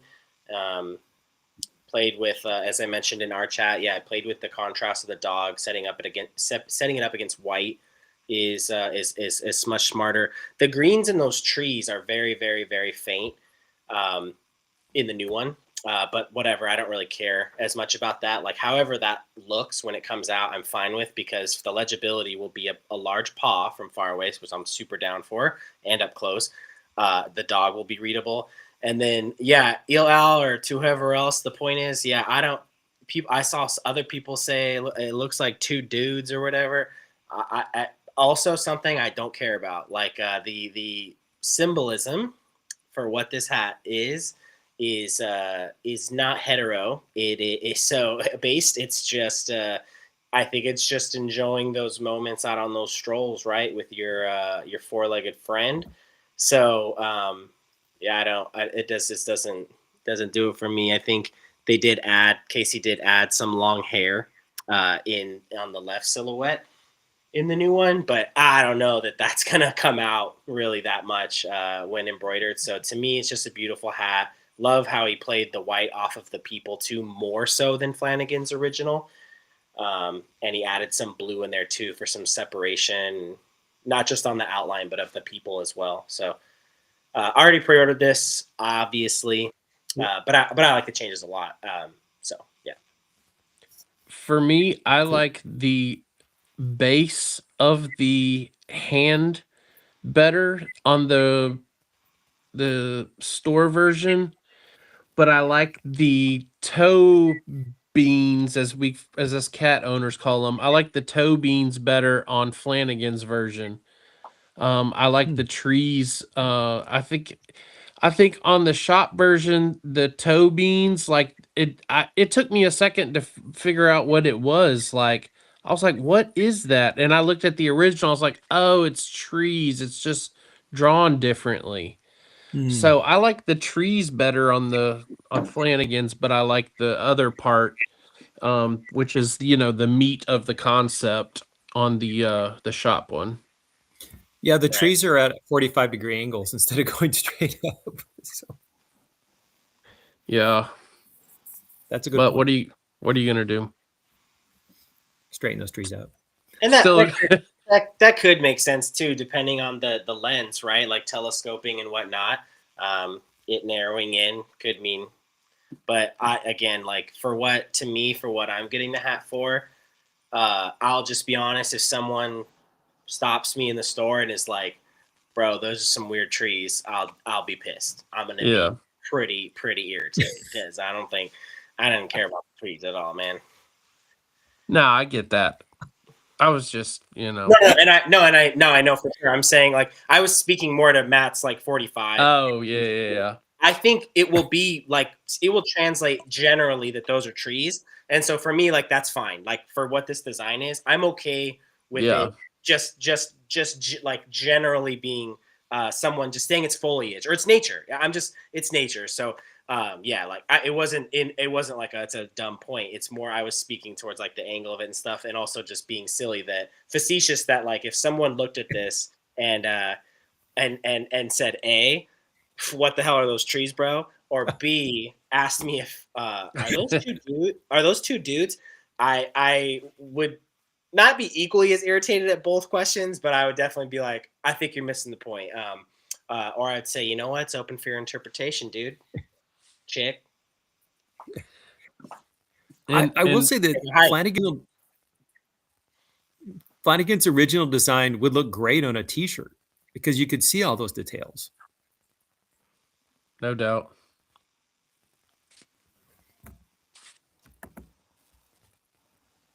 All right, this had a lot of color changes, and I had to pull the image off of his Instagram. Ryan Simmons, we've got these the Buck Battle. Any thoughts on these? I really like this design. I think the negative space thing is really cool. And it for me it really came out as a skull. Like that was the first thing I noticed. And then like at first I saw skull and then I would like dug deeper and I was like, "Oh, that's the antlers. That's really cool." What I don't care for is the red and blue of the bucks. Um I I don't know. I don't care for the red and blue. It takes me a minute. It took me a minute to like realize that those are, it was bucks. And I'm like, well, red and blue. But other than that, I think it's a badass design. I think it's, something unique. I like how he incorporated like how these battles can be like to the death uh for some of these deer and horned creatures in general. So I love the symbolism with the design. um I like the original, but I like the dark crown to bring out the skull more.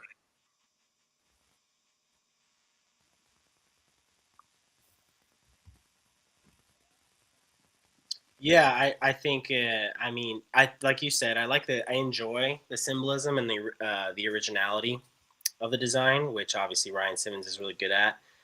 Um, it's not one that speaks to me, so I like the ingenuity, the creativity, and I could see both ways. I don't know. I don't mind the red and blue. Kind of reads like um, I do think it reads more like fantasy wise because those are almost like Stranger Things colors, right? Because I don't know when else that would make sense unless your perception is like good and evil. But I don't think so because each of them have each color. But they're flip flopped and stuff. I think it's fine. I think it's cool. It'll look cool in the hat, but because this isn't a hat I could see myself getting. I'm not passionate. Um, Either way, it is interesting though. I don't remember this voting well. I don't think that original, if I remember correctly, did not vote well in crit. So it is interesting. It was a while ago too. So it is interesting to come back late, much later, revamped, and just be straight in too. Yeah, I don't even remember it. It was like a half a year ago or so. That I don't original either. on the left, It right? did. Yeah.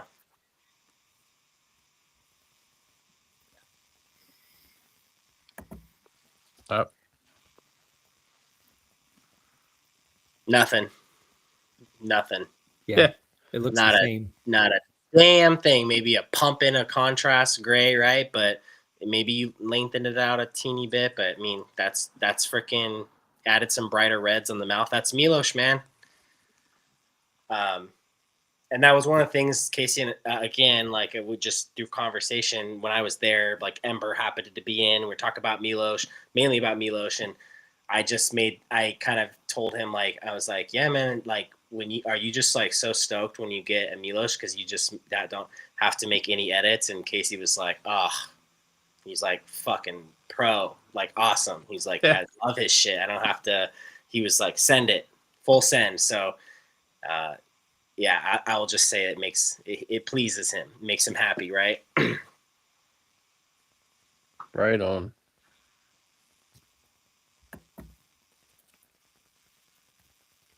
Oh Lord. Yeah, I don't. Other than the crown color, I don't see any changes. Just kind of shortened it a little bit, right? You know, the top of the crown is a little bit more like solid rather than opaque in his original or something. But yeah, lighter, shorter, more sparklies in the center. I don't know. Yeah, There's less details in the little crown prongs, though. That's true.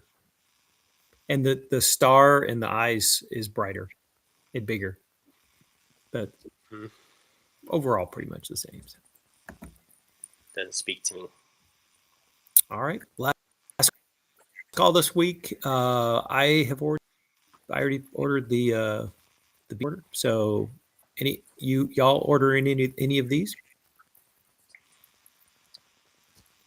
I already have plaid ordered, and I am placing my order for Josh's Cthulhu. Adam? One. Do you guys have any guess? Could it be a dog? Yeah. Yeah. That one is really cool. I really want to get it, but I do need to cut back too, so I gotta have Cthulhu and plaid. Yeah, there were 2 or 3 that closed on Sunday that I did not order that I wanted to order, but I had to show some restraint. And the Kongs, both of the Kongs, the Milos Kong and the X-ray, the red blue Kong, I wanted both those, but I'm like, things will be different when they are dead stock. Maybe I'll be more flush. Maybe I'll sell it on eBay, but I just couldn't pre-order it right now. So yeah, I didn't get the X-ray Kong, and I wanted to. We got 3 left live viewers. We had 6 up until a few minutes ago. So thanks for sticking out for the 2 hours. Thanks again to Hat Ninja and Paco for history time with Paco. Always enjoy that. And tune in next week. And I think we might do our best of 2025 next show. So thanks for watching. And till next time, everybody. Peace out.